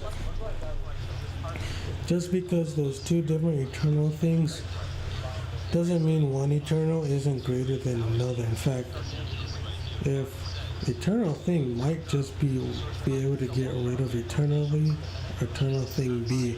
And something like, before I go into the power scaling, there's something else I thought of, and I didn't think of it for a while. So if eternal, if is it possible that we could be eternally in God's concept? So I don't know if God has concepts. He might have them, but they're just so far ahead of ours that we can't comprehend it, as I've said before. Concepts of God, if they're always eternal, if God can't turn them off, it is very possible that God could eternally have a concept of humans inside his own head that we wouldn't be able to understand, right? So in some ways, you could say that God is eternally conscripting concepts of humans in his mind eternally and constantly. So therefore, we still exist eternally in some way as a concept of God, eternally, even if we're not actually created in reality yet. although I tend to use the term loosely because do you have to be created in reality to exist? I don't think so. Well, depending on what you use reality. If you use reality interchangeably with God, then God and reality and existence are, I think, just the same thing. Um, but there's nothing wrong with saying that. I think they're the same thing, but other people can think differently too. But yeah, just based on that, I think weird. Well, it was working for a while. I was gonna say my PlayStation 5 controller was it was working for a little bit, but now it's going back to. Cause see, when I press it on the right, it's going right. But it would when you pushed it on the right, there was stick drift, and it would go to the left sometimes. As you saw early in the video, and as you saw there too. That's what I think. So what was I getting at? I lost my train of thought. I'm just tired. I took some medicine for like being sick and like nighttime stuff. Surprised I'm not in bed yet because I plan on because it's midnight. It's a little bit past midnight now. Well, actually, it's a lot. It's 12:46. So, and I plan on going to the gym later, maybe in like when it opens. It opens at 5 o'clock to 5 a.m., which I like. But yeah, going back to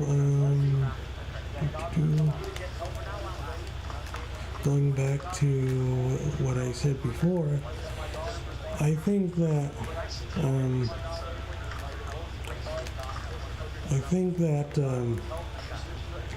what I'm basically trying to get at is that people they try to just hold God to their own standards of understanding, and even the Bible says. Now I'm not using the Bible as a be-all catch-all thing. Oh well, you're arguing with the Bible, so it must be true, and it's like, yeah, I'm just using it to reinforce the claims, not the conclusion. Is just that God. It says in the Bible that God's ways are not our ways, and His thoughts are not our ways.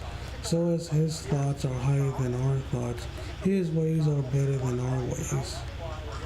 So God's ways are just infinitely higher that we may never be able to understand. It's kind of like asking, can you understand God fully in all His fullness? And it's like, well, I don't think you can.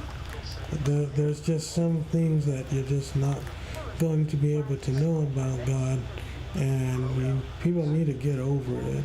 They need to kind of just say that there are realities to things that I can't possibly know, and then people will pretend like they speak for God, which I think you can speak for God. It just has to be in reverence, and say that you can't.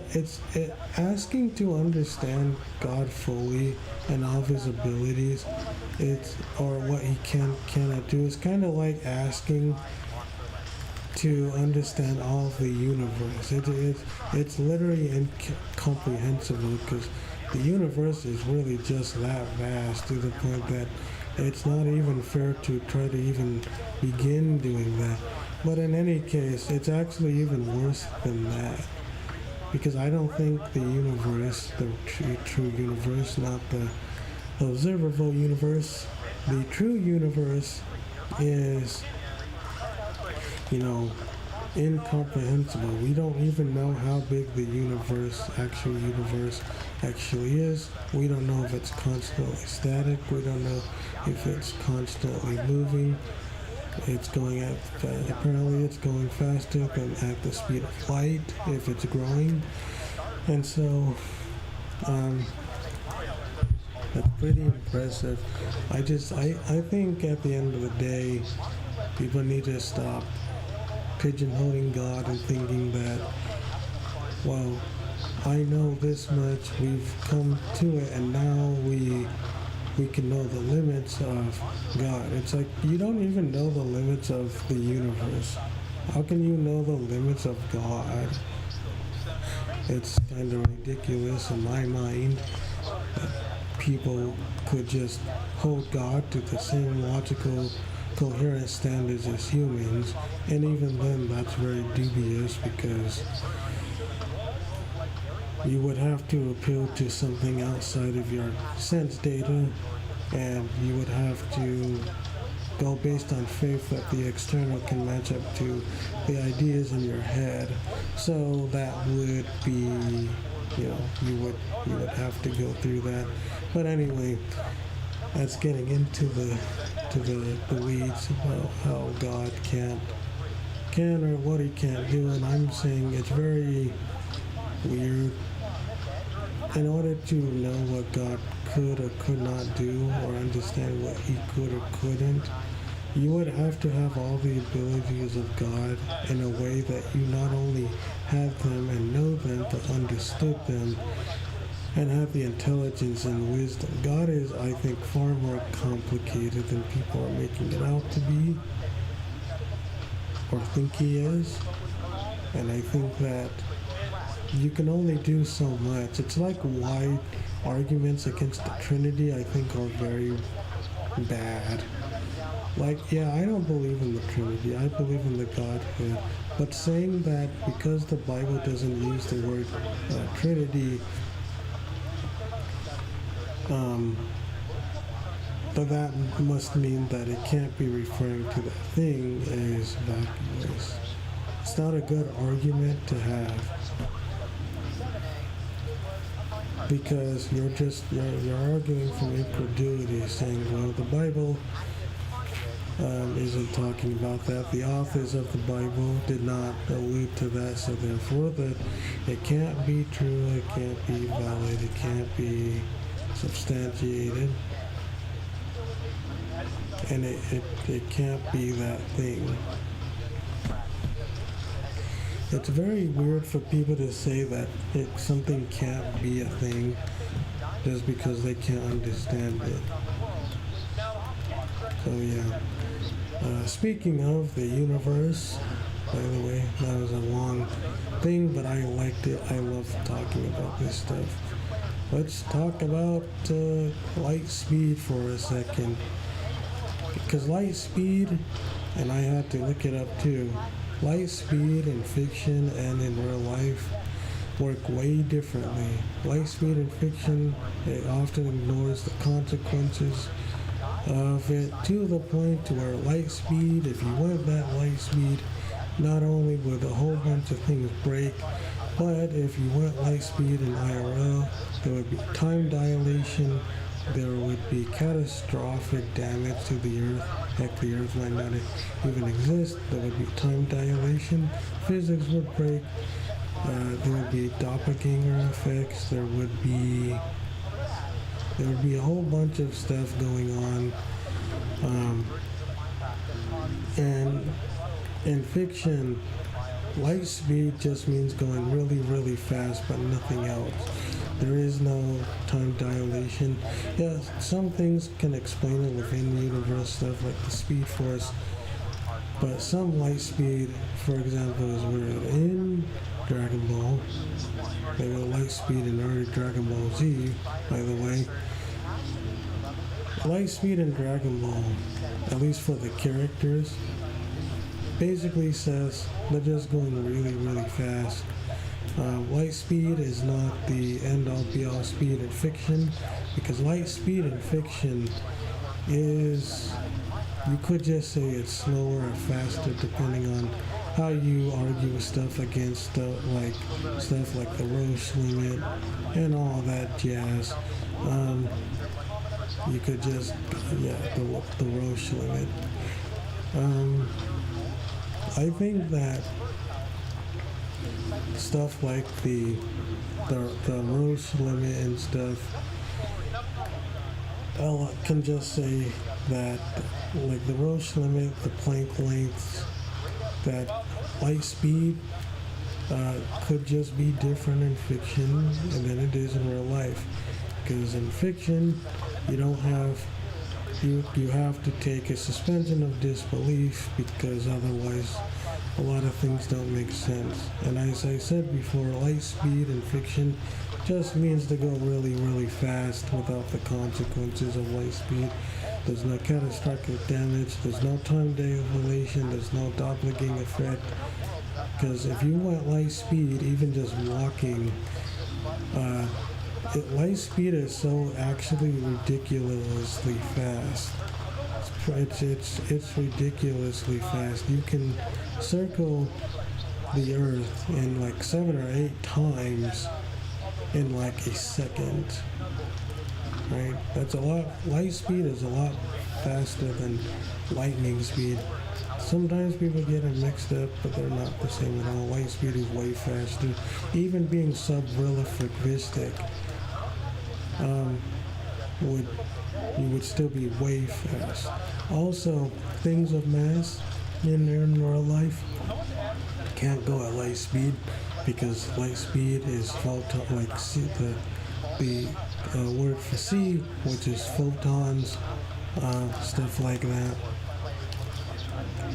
Photons, speed c in a vacuum, which is the top speed of reality, at least as so far as we know. There is something called tachyons, but that's more tachyons are more hypothetical. They might not be real, and maybe if they did do something at CERN where they did a faster than light speed or particle, you could just say that light speed, that it would be amazing. But all in all, light speed and fiction and in real life do not match up with each other at all. And that's okay with me because there's a lot of things in fiction that you have to suspend your disbelief for real life stuff. Light speed is cool. It's just different. It's just really, really fast speed. And in fiction, real life light speed is different because, as I said, there would be a whole bunch of different stuff. But what else is like light speed? There are speeds faster, and I want to go that for a second later. But light speed in fiction and light speed in real life are two completely different things. Light speed is the top speed. If the time dilation, you would get there instantly, and time basically stops or slows down significantly in real life. The fastest, and it would imply infinite mass. You would be infinitely heavy. You would basically also see, if you looked if you went light speed and you looked backwards, you would see a whole bunch of blackness, because the photons rays wouldn't be able to catch up to you. You would be going away from them so fast that the light would not be able to reach your eyes, and if you looked forward, you would be blinded because you would be experiencing time dilation, and the light, you would be basically there instantly. So, for example, if I walked at light speed to, let's say a store, I would get there instantly. Of course, you would get there instantly too, basically, because it would basically look like you're teleporting. It would basically look like you're teleporting.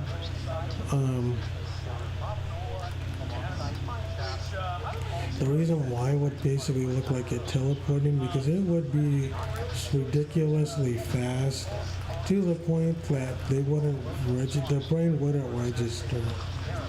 I mean, it has trouble registering lightning speed, and that's way fast too. It's just not nearly as fast as even sub-relativistic speeds.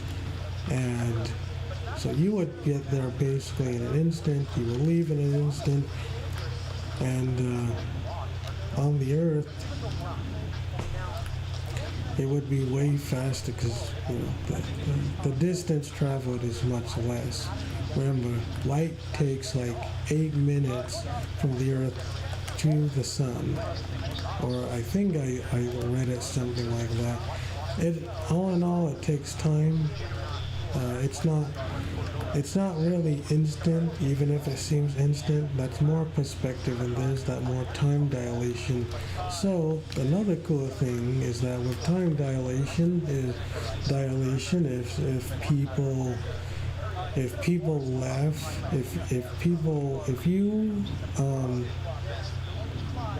if time slows down or basically stops for the person who's going at light speed, for the participants or people that are watching, they would be a little bit older depending on the time and distance. So if you went from the sun to the Earth at light speed, however long it takes you to get there, they would be that much older. Because time, it's like light speed and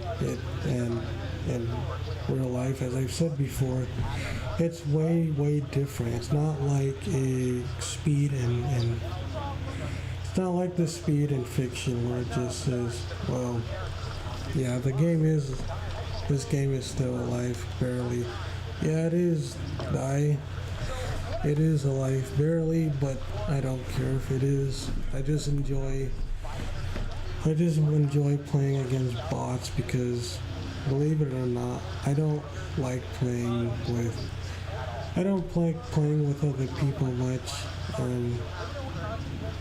Some of it is shyness, some of it is not being interested in the games my friends play, and some of it is because I'm not charismatic and I'm boring. I'm a boring person to I'm a boring person to be with or talk to, I think. So, but as I was saying, light speed and fiction is different than light speed in reality. Now, to go past the speeds, FTO, MFTO, in fiction, I'll just say this: FTO and MFTO, and before you get to like stuff like infinite speed and accessible speed, immeasurable speed, and irrelevant speed, FTO and MFTO are just faster than light, massively faster than light. They're just going faster. They just mean they're going faster and faster.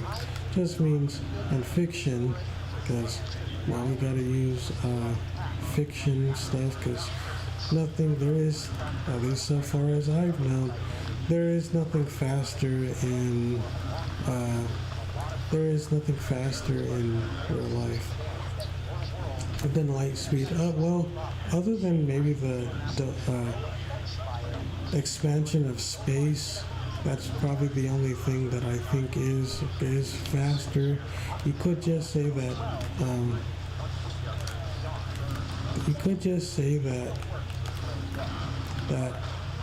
the speed of space expansion is faster than the speed of light. So that's a different kind of speed. Well, it's not really even a speed. It's more like an expansion of kind of like a rubber band. But it's still not a bad thing. It's just a little bit faster than light, because light can't escape black holes. But light can't escape black holes. But going back to the fictional speed stuff for a second, So I don't exactly remember in power scaling. There's infinite speed, immeasurable speed, inaccessible speed, irrelevant speed. Infinite speed is you can cross an infinite distance of time in a finite number of seconds. So, this is just going to be an example. Let's say the universe is infinite in size. Let's just grant it for the sake of argument. The infinite universe in size, it would be, if there was an infinite universe in size, the universe, and you could cross it in, like, let's say 3 seconds, right? You can cross the universe in 3 seconds. That's, and you cross that infinite speed in 3 seconds. Infinite speed, because if you just went at FTL and the speed of light and the speed of FTL, you wouldn't be able to. You would basically be able to be stuck going an infinite distance. It's kind of like an infinite hallway. If there's an infinite hallway and you have to, if you're not fast enough, you would essentially be running in that hallway forever because you could never get. How do you get it to an end of an infinite hallway? Well, your speed would have to be greater than infinite, even if that infinite takes time. So, like, if someone took 3 seconds to reach the end of an infinite time, versus they took 10 seconds to reach the infinite, the end of an infinite, something like an infinite hallway, the difference between 3 seconds and 3 seconds and 10 seconds is like 7 seconds, right? So if it's 7 seconds, then they're both infinite, but the one who went over the infinite hallway in 3 seconds is still a greater infinite speed than the one who took at like 10 seconds to get. They both have infinite speed, but it's a different level of infinite speed. The next speed tier, actually, I might have to watch Surfbone talk about this. He's a pretty good power scaler too. In fact, that's where I learned a lot of some of the stuff about the speed scaling came in. So the next speed is either inaccessible speed or infinite. Well, no, not infinite speed. The next speed is inaccessible speed. The ability to move or travel in a zero time. So, for example, let's say inaccessible speed. If you had inaccessible speed, you would be able to move in a realm with a zero time, because you would have to have a greater infinite speed to move in a realm with no time. So, for example, let's say I magically got transported to a place that I can't actually. What if I went to a place that I can't actually observe? I can't actually move in. Well, then, the most you couldn't say that I had inaccessible speed, because inaccessible speed, people are able to move in realms with there's a time stop. So if I got transported to an infinite speed dimension, or a dimension of zero time and like zero space, and I was stuck, then I would not be able to move. I would just be stuck there, frozen in time forever. I'd be essentially just frozen in time. But if I had inaccessible speed, I would be able to move in that zero time realm, because I would be faster than the infinite speed required to be able to even move in the first place. It's not just enough to have to move it's not just enough to move uh, to cross an infinite distance in a finite amount of time. Now I have to cross a distance with 0 time, and that's greater because speed divided by 0 is still 0. So even if it took you a infinite distance, you wouldn't be able to do so. So inaccessible speed is the greatest speed because you have to be able to move in a realm with no time at all. Is it inaccessible speed or infinite? No, it's inaccessible speed. Yeah, infinite speed, and then it goes inaccessible speed. Immeasurable speed is being able to run forward or backwards in time through sheer speed. So the reason why this is impressive is that using a finite time to move an infinite distance isn't bad. Being able to move in 0 time is not bad either. Pretty good.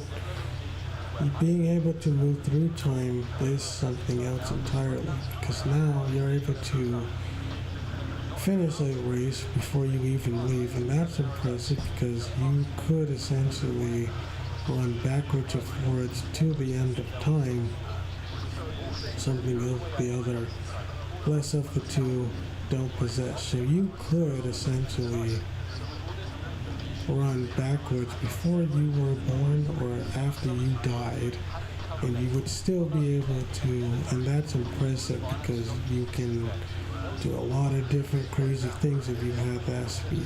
And the last speed is called irrelevant speed, as in a speed so fast that you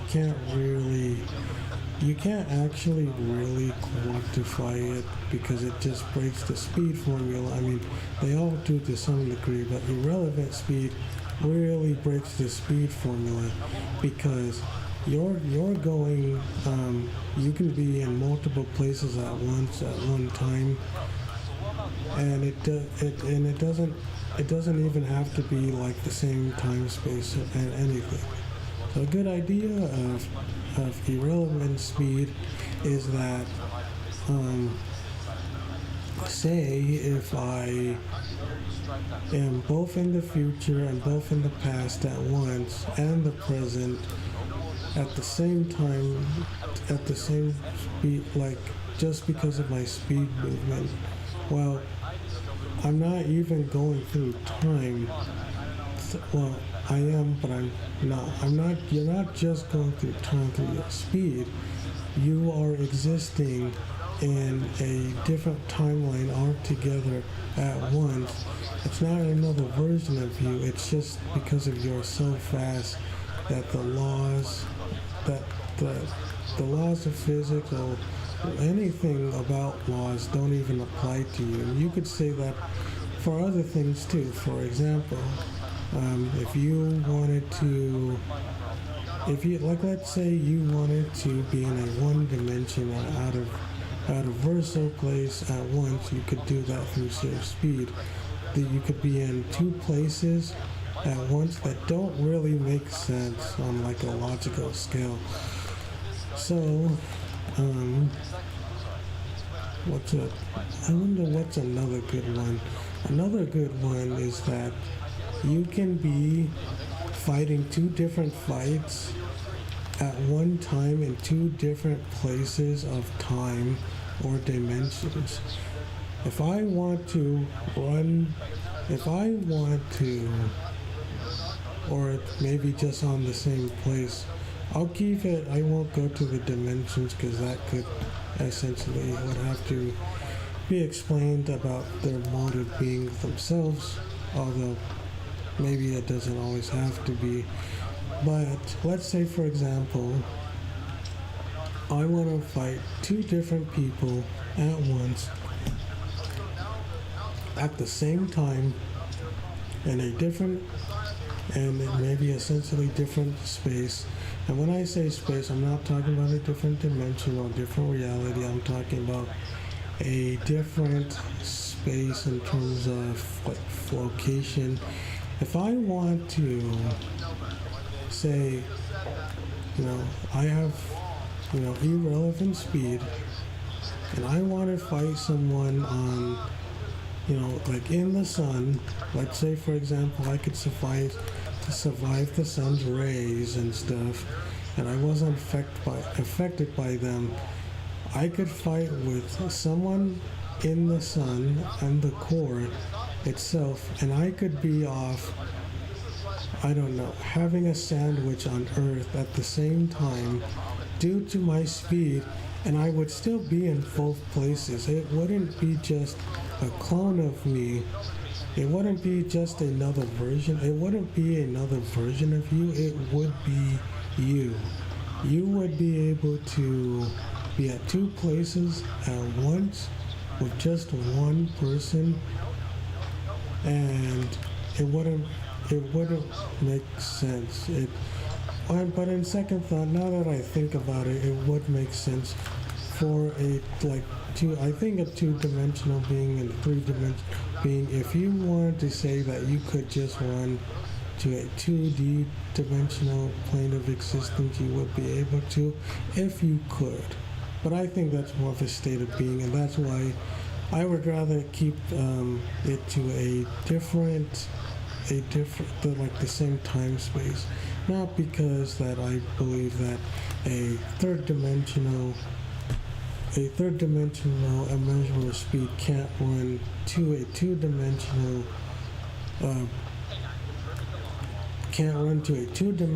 place while still being in the third dimension just through speed. But I think that requires more explanation and semantics, and I'd rather just make it easier to digest. So,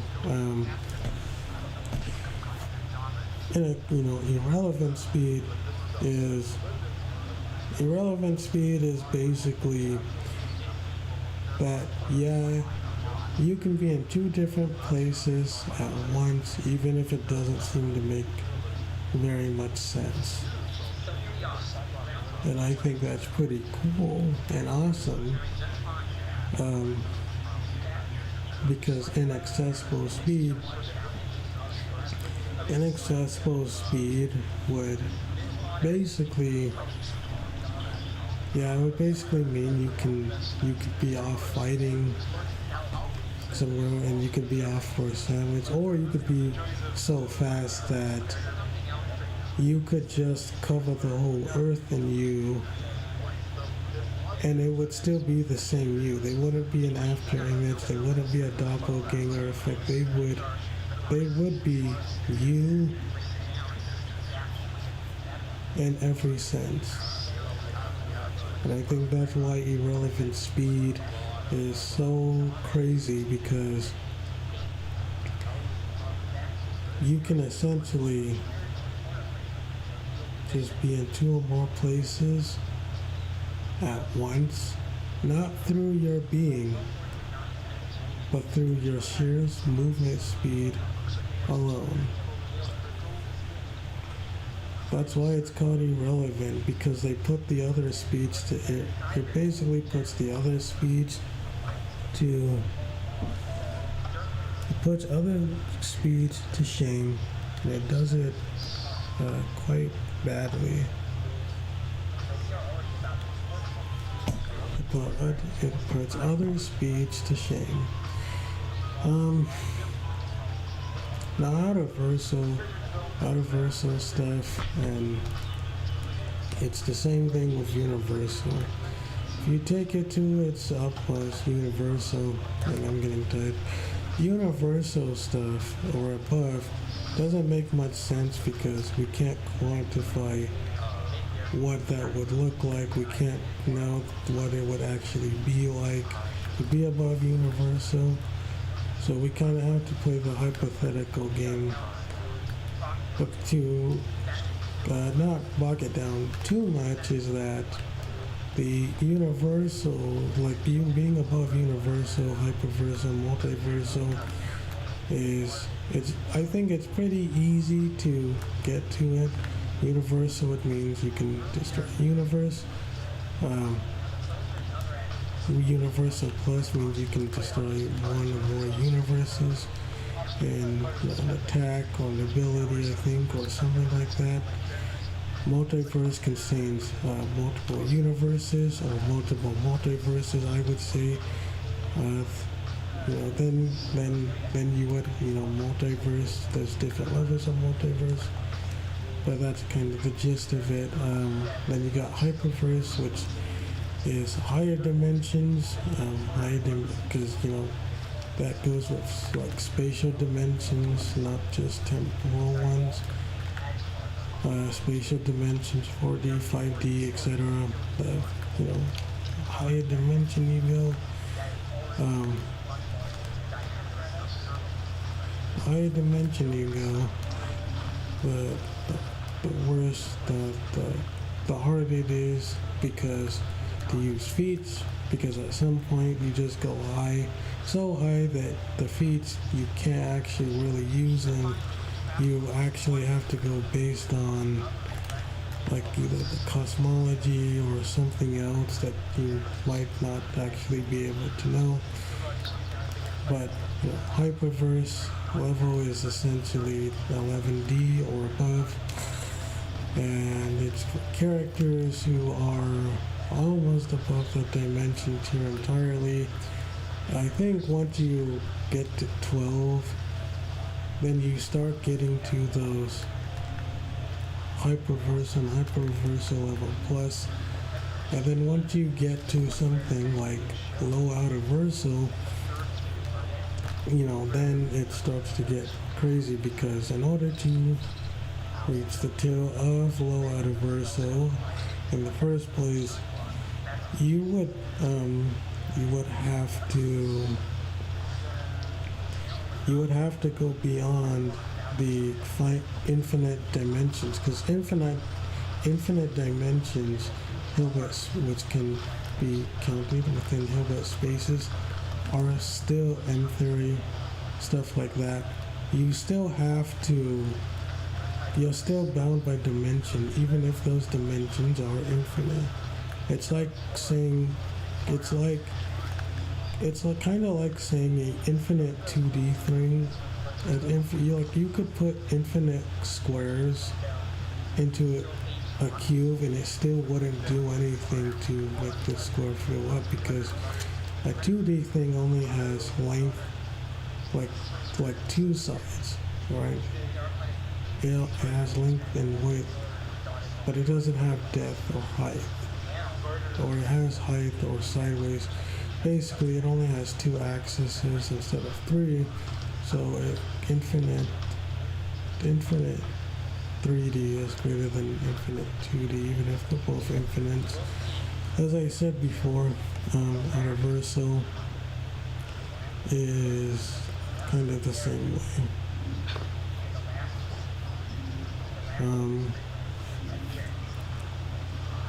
But even infinite dimensions, as I said, infinite dimension is still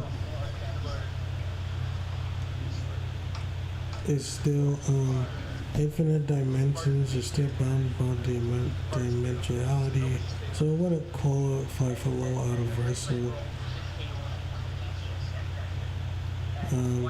But finite dimensions to infinite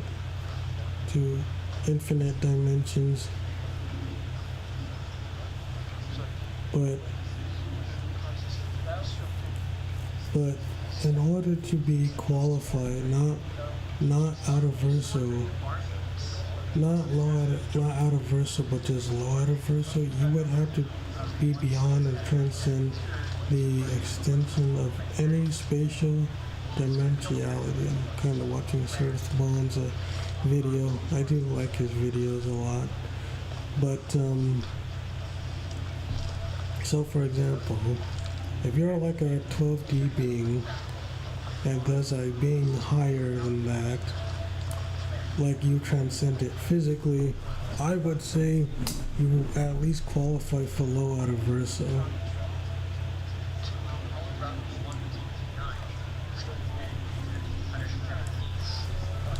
Yeah, low out of verso is more, I think, of a physical thing. If you are low out of verso, your being, your being itself is beyond that. It's not really being beyond the concept of dimensions in a conceptual way. It's more so that your being, your existence is beyond that physically. That's low out of verso, I would say. It's more of a physical thing than a conceptual thing. Now, if you want to talk about baseline out of verso, not low out of verso, is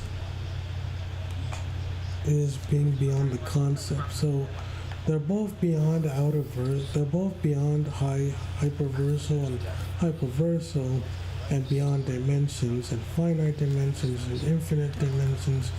The big difference between the two is that the big difference between the two is the big difference between low out of verso and baseline out of verso is they both are above it. The low out of verso, I think, is more the object and thing itself, but out of verso, the baseline one, is that you are essentially above the concept of dimensions. You're not just above it. You're not just above dimensions in a existence sense. You are above the concept of dimensionality entirely. So, for example, like let's say you have outer verso being thing A, and a concept that is above the concept of the low outer verso, that isn't just like a physical thing, but it's a concept of that. For example, low outer verso thing A is above it transcends it transcends the dimensions, but conceptually, like it transcends it physically, but it's not above the concept of it. It just exists above it. So if you exist above something, I guess maybe you could say you do exist above it, but that's only really in a being of physical sense. The baseline outer verso, or outer verso thing B, is above the high hyperverso thing in the same way the low outer verso being thing is. It exists beyond that. But it's not just existing, it's not just in a state of existence, it's a state of conceptual existence that the thing B, the thing A, doesn't have. Low outer verso thing A is above hyperverso, high hyperverso things, or high hyperverso existence, but that's more so, it's a state, it's more a physical state of being. That doesn't mean you're above the concept. For example, I, as a 3D thing, a 3D being, I'm above a 2D thing. I'm a 3D being. I'm above a 2D being. But that doesn't mean I'm above the concept itself as a 3D being. I think that's more so what's happening here. And I think that's what Surfbone is saying in his video. He's not saying that you're not above said thing, but you're not above the concept. You're just above it in terms of like a space. It's kind of like a 3D being, right? A 3D being can be above a 2D being, but not above the concept of the 3D being. You can still not be above a concept of something, even if you're above or if you're not transcending it. because the reason why being above the concepts is so impressive is that it makes the thing possible in the first place. So what's a greater outer versa? Being just above a hyperversal being, or being above the concept of being above the concept of a low outer thing, or outer versa being. So you're not just an outer versa being, you're above the concept of what it means to be that thing in the first place.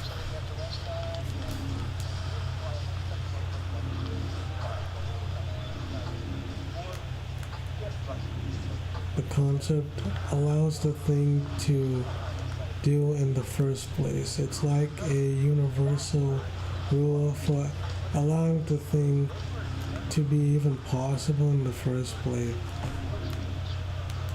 The concept of an outer versal being is greater than a low outer versal. The concept of an outer versal being is greater than the existence of a low outer being, because the concept is on a higher plane of existence rather than just existing as that thing. It's still above it though.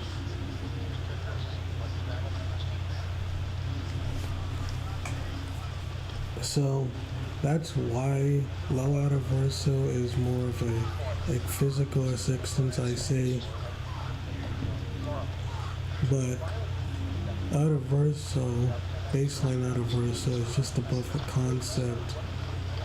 It's just above the concept or dimension. You're not just above dimensions in a physical sense. You transcend, you are above the concept of dimensions. Being beyond something is different than saying you are beyond the concept of that said thing. Being above infinite dimensions is cool. You get to low outer. But being above the concept of infinite dimensions is more impressive, because being above the concept of it's a greater level of being, because you allow the low outer versal thing to do it in the first place. Then there's also high outer versal. There's also high outer versal, extraversal, boundless, and I'll get to those in a little bit.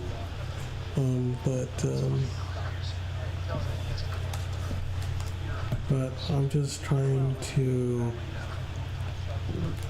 see about it. But I believe high outer verso, at the very least, high outer verso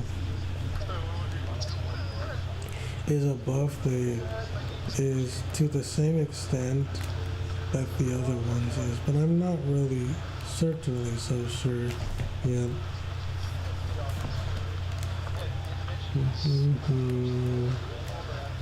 Alright, yeah.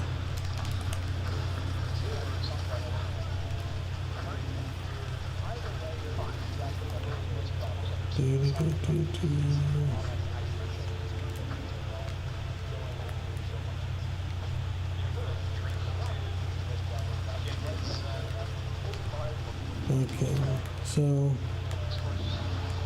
yeah, the concept of something is greater than just existing above it. I know it sounds weird because they're both kind of like meta existence, but being above the concept of something is greater than just existing above it.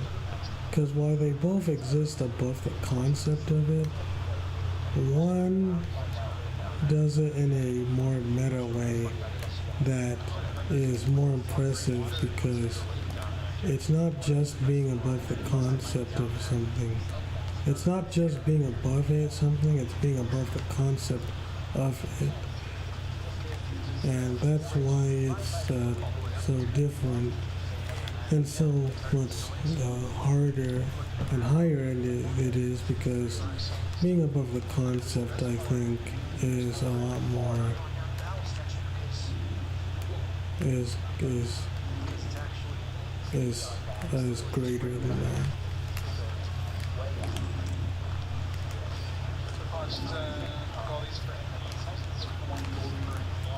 Hmm.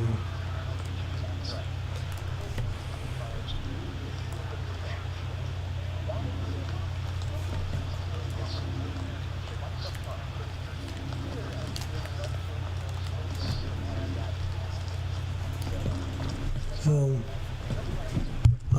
Hayata Verso, based on what I seen Surfbone, he basically gives the definition like this. He says Hayata Verso is basically transcendental or transcendent to the extent that the difference between three normal dimension spatial beings and an outer verso being is the difference between high outer verso and outer verso. So it's a high outer verso is way bigger than outer verso. So yeah, it's way bigger.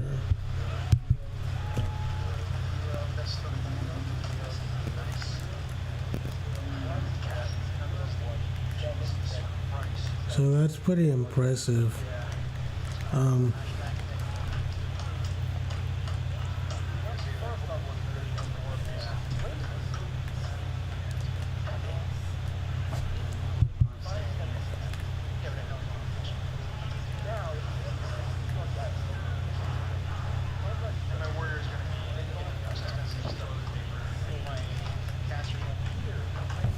But there are tiers above high outer verso, which I will go through, I think, a little.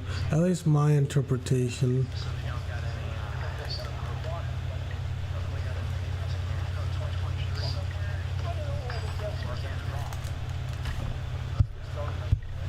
So yeah, high outer verso is pretty high up there. Because as I said, high outer verso is way above an outer verso thing, and that thing is way above low outer verso. So if I had to sum it up, there is existing beyond something, there's being beyond the concept of something, and then there's being above, then there is something above that is hard to pin down or quantify. Then above that, you could say is extraverso, boundless stuff. And the boundless stuff is kind of weird because it's more so abstraction and stuff. You can't exactly, you don't exactly have the feats to quantify how you would measure a boundless being or a extraverso being. But if I had to say a being like SCP-3812, the white light, or I am that I am from the Word of Darkness, I think are great picks. I think they could be omnipotent, maybe, although I don't think true omnipotence is in fiction. But a boundless is just basically, well, you're basically everywhere. You can affect everything. You're basically omnipotent. You exist everywhere. You can do anything. You can. It's kind of hard to describe, but it's basically just above everything in that verse. Who wins between two beings that are both boundless or extraverso? I just say extraverso and boundless are. I think they're the same. I don't think they're metafictional, and I'll even get into that too later. But depending on who two boundless beings is, I guess you would have to go based on somewhat maybe like math, and then you would have to go based on cosmology, on why. Because once you get up to a certain level, you can't really. It's hard to use destructive feats because there's only so much to destroy. Because then you have to get more into the concepts of transcendentals and more weird stuff that you can't exactly depict on on a screen so easily. But I say boundless and extrovert, so kind of in the similar tier. I've heard there's layers into boundless too. I've heard there isn't. But I would say SCP-3812, the white light from Ruckaverse, and I am that I am from the Word of Darkness go into it. Now, who do I think wins between SCP-3812, I am that I am, and the Word of Darkness? I think I am that I am in SCP-3812. I think it's a toss-up between the two. You could argue for both either way, and I wouldn't blame you if you did. Because I still think that there's still more capability of being able to do that. I don't think there's anything wrong with it. I think it's very cool. And so what do I want to do? Oh yeah. So basically what I'm saying also is okay, so what I'm saying is that oh wait, so like two boundless beings, one the one with the bigger cosmology I think would create arguments is more of a winner. But it's kind of, I think it's hard to do because, as I said, you get to a certain level and you can't, there's only so much you can do before feats don't, like once you get up to a high enough level, feats I think matter less and less because they're both boundless. Like, how do you determine which boundless character? You tell another boundless character and it's like, well, kind of hard to substantiate because they're not the same boundless level. They're not the same level, and so it's pretty hard to do.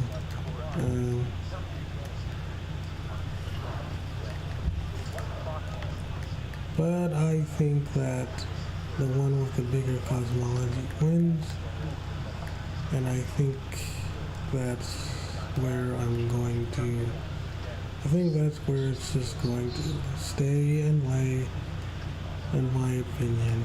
Now, as for like metafictional stuff, like some people say that for Cosmic Armor Superman, though I don't know if he qualifies for that.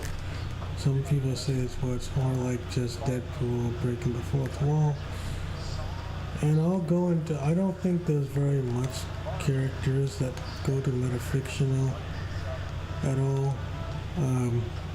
I think the strongest character in fiction for me, if I had to choose, would either be Godfrey and Goku, and he would go under metafictional, or the other one that I think you could make an argument for is the White Light, because the White Light uses mathematics.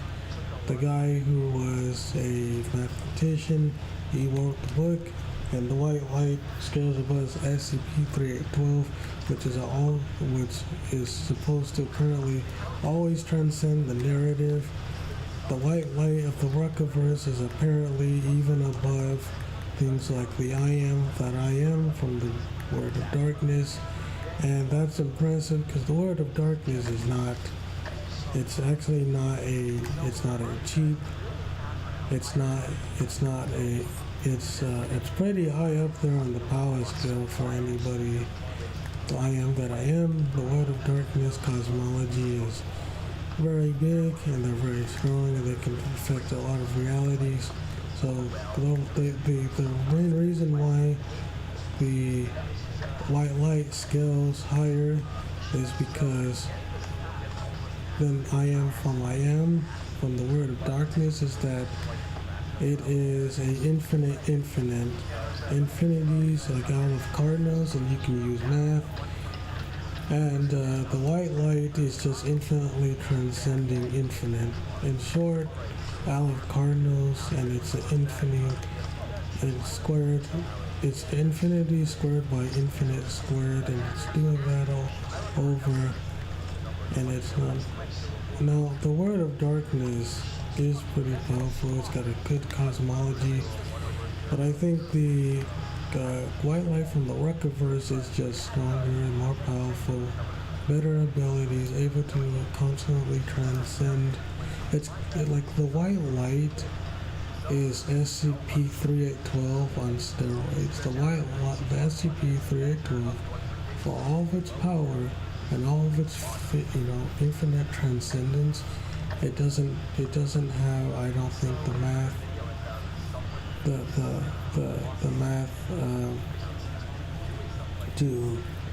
math tiers to deal with stuff like the white light.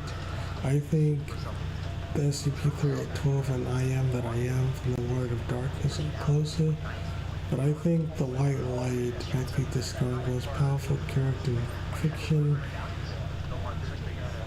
right beside God Fusion Goku. God Fusion Goku essentially fused with a real life audience, and that audience, even though it's a fictional audience of the real life world counterparts, it's fusing with a fictional audience of real life people. It shook the chairs at the 4D experience. So if God Fusion Goku did fuse with the audience, and if you take it hyper literally, as in he literally did fuse with the audience, which he actually didn't. It's not like you can see God Fusion Goku walking down the street, but a fictional version of the real life audience. And if you want to argue it from metafictional, then God Fusion Goku might be the strongest character in fiction. I think maybe besides from the white light from the Ruckaverse itself, because he isn't just you. He is literally you, and if you see fiction as fiction, then he would be stronger. It's not like the Jump Force Goku character, although Jump Force Goku is still very strong. He's an out-of-verse being. He was able to go against Prometheus. The reason why I put God Fusion Goku even higher than Jump Force Goku is in a Goku CC Goku is that Jump Force Goku is able to just fuse with the audience and can be argued for a metafictional space. The other ones cannot do that. As powerful as Jump Force Goku is, he's still just boundless or high outer versa. It sounds ridiculous, but that's very weak compared to a metafictional Goku. Because if you want to downplay God Fusion Goku and say, well, the actual representation is that he just fused with the audience, and it's not supposed to be a metafictional. Metafictional take is that then you could just say that he still layers into high outer versa or boundless, because he's still interacting with a fictional version of you, not the real life version of you, which that might seem weird because I already said it's a fictional version of the real people, but let me explain. If you go the route of saying he fused with the real life versions of the fictional world and that makes him fictional, then he is essentially fused with them, the real life world, because the real life world needed to be there to interact with God.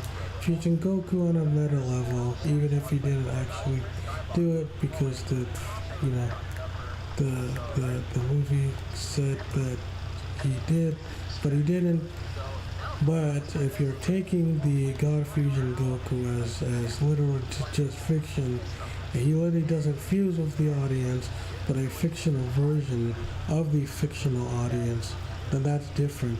So basically the difference between God Fusion Goku is that you either say, for the highball, you say that God Fusion Goku fused with the fictional audience of the real life people, or he fused with the, or you can lowball it and say he fused with the fictional version of the fictional audience. So that's how I would do it. That's how I would argue it. But either way, even if you want to downplay him, he's still a lot more powerful than a lot of people give him credit for. In fact, there's arguments too that even just regular Super, not even the non-canon versions, well, it's kind of, I say it non-canon now, it's kind of hard to say because the Super remake is going to take some stuff from the manga, it's going to keep some stuff from the anime, and it's going to do its own thing.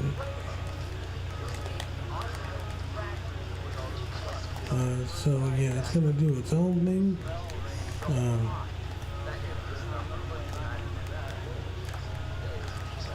It's gonna do its own thing, but I would say that yeah, I would say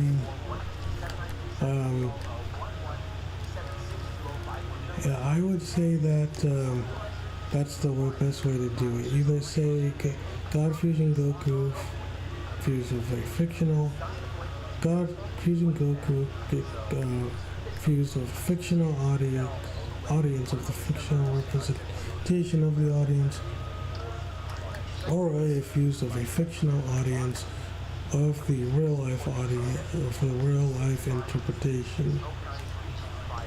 So either way, you're going to be good stuff on that part, and I think that's why God Fusion Goku is a high character. But going back to the canon Goku for a second, you could make a case that Goku Blue, back in the early days of Dragon Ball Super, faced a Raleigh. A Raleigh, you could argue, is high hyperversal, if not out of versal, or at least low out of versal, because she's infinitely cutting her own page an infinite number of times. And if you do that an infinite number of times, you infinite transcends your own existence and transcendence and stuff like that. And so I think I think that you could just argue with that. God and Goku in Blue, just Blue was able to stalemate her, and this was in at least early Dragon Ball Super. He's way stronger now. And let's see who else. Beerus was able to Hakai Dr. Slump, and he was able to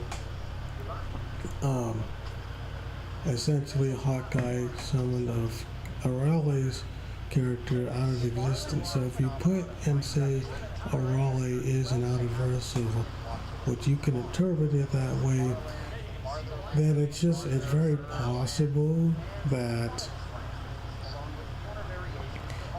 Beerus has a level of out of versal power.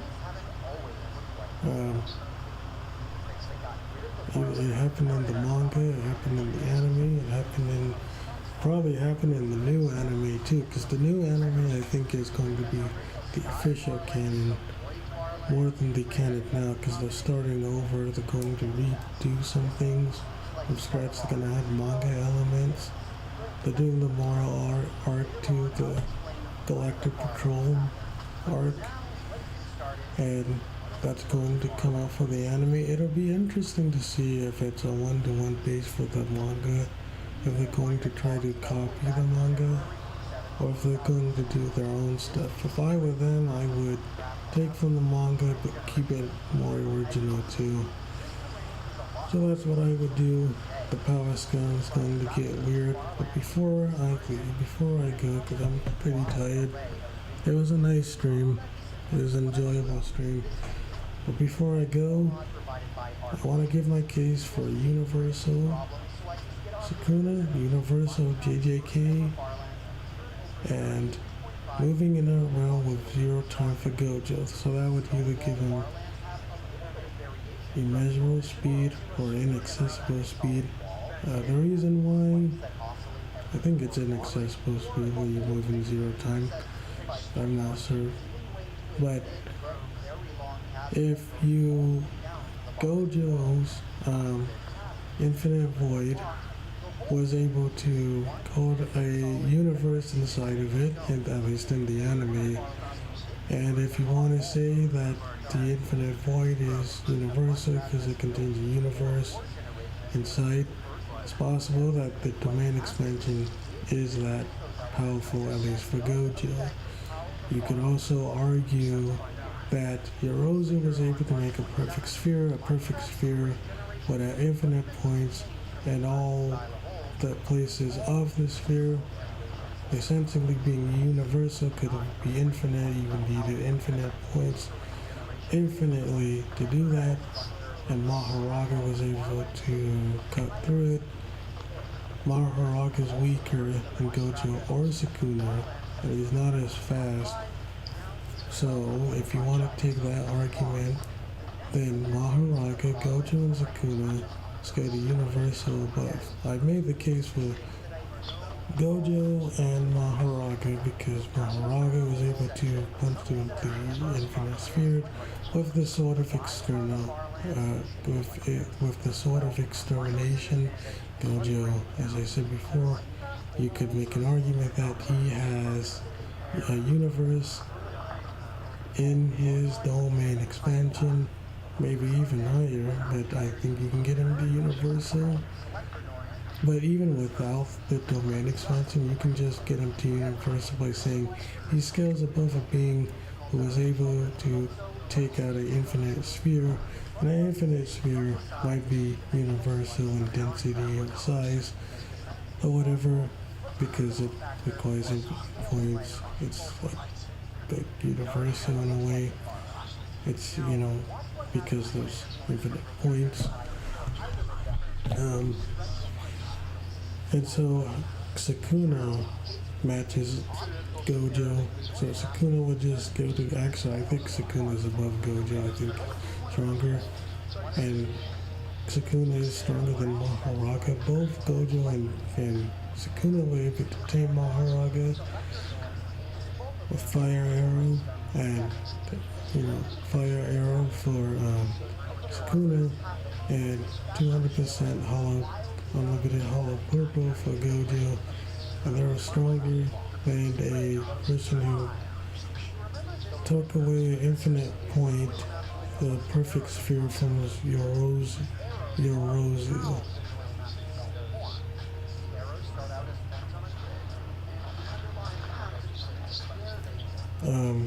So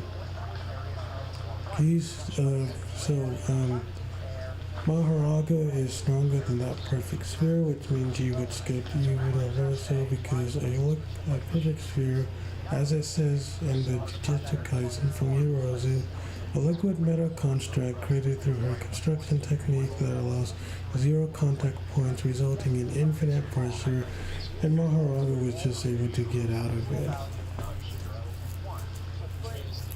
He was just able to destroy it. So Maharaga is essentially scaling to an infinite pressure that is essentially universal pressure, and it just bypassed it.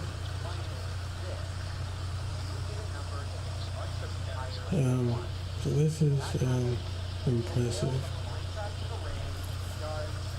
This is pretty impressive. And Gojo and Sukuna, even without the word slash, what the slash says, it can cut all of existence. It can cut the word, it can cut space, and we see a picture manga panel that it does cut space.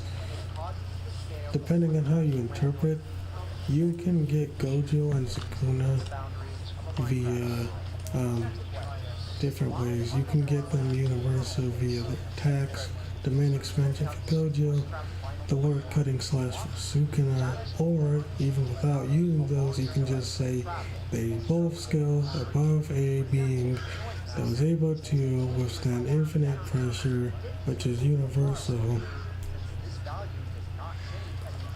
So yeah, it's pretty high, and the reason why the infinite sphere is universal, at least essentially, is because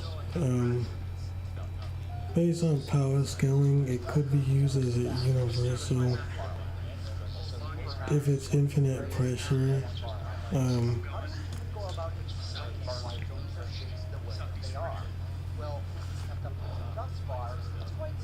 So if you and yeah, there's different ways to argue against it or for it, but that's why there's a low ball interpretation. That's why there's a high ball interpretation. And Maharaga was able to get rid of it. So, and Gojo's hollow purple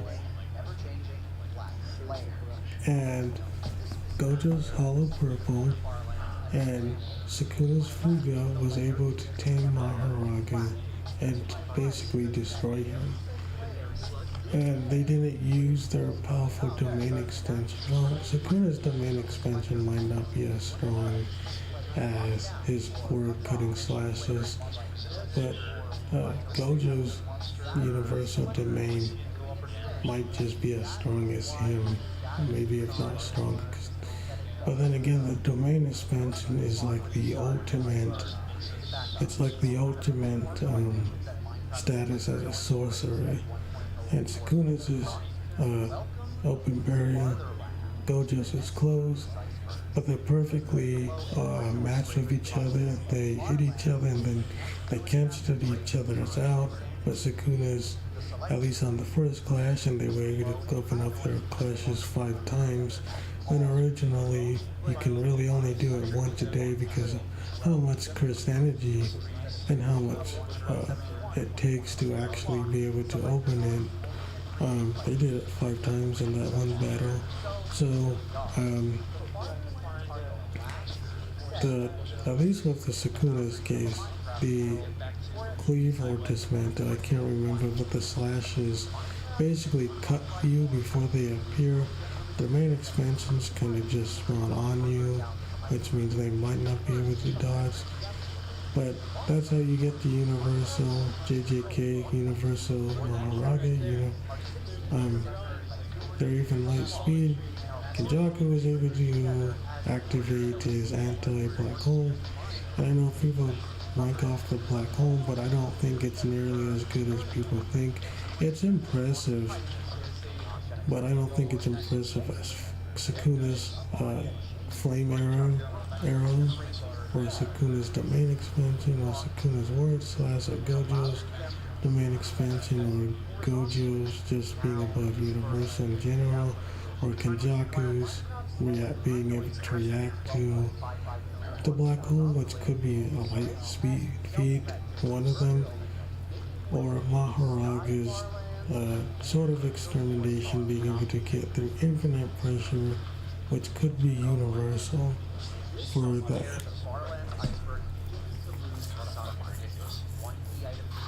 So I think Lowball, you can just say that he attacked a infinite pressure, but it wasn't truly infinite, at least in terms of size, but there is infinite pressure, but it wasn't.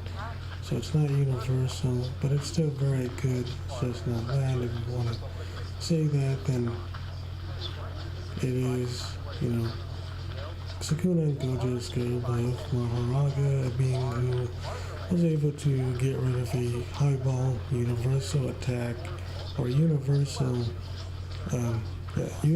attack that has infinite amount of pressure and an infinite size. It's a perfect sphere.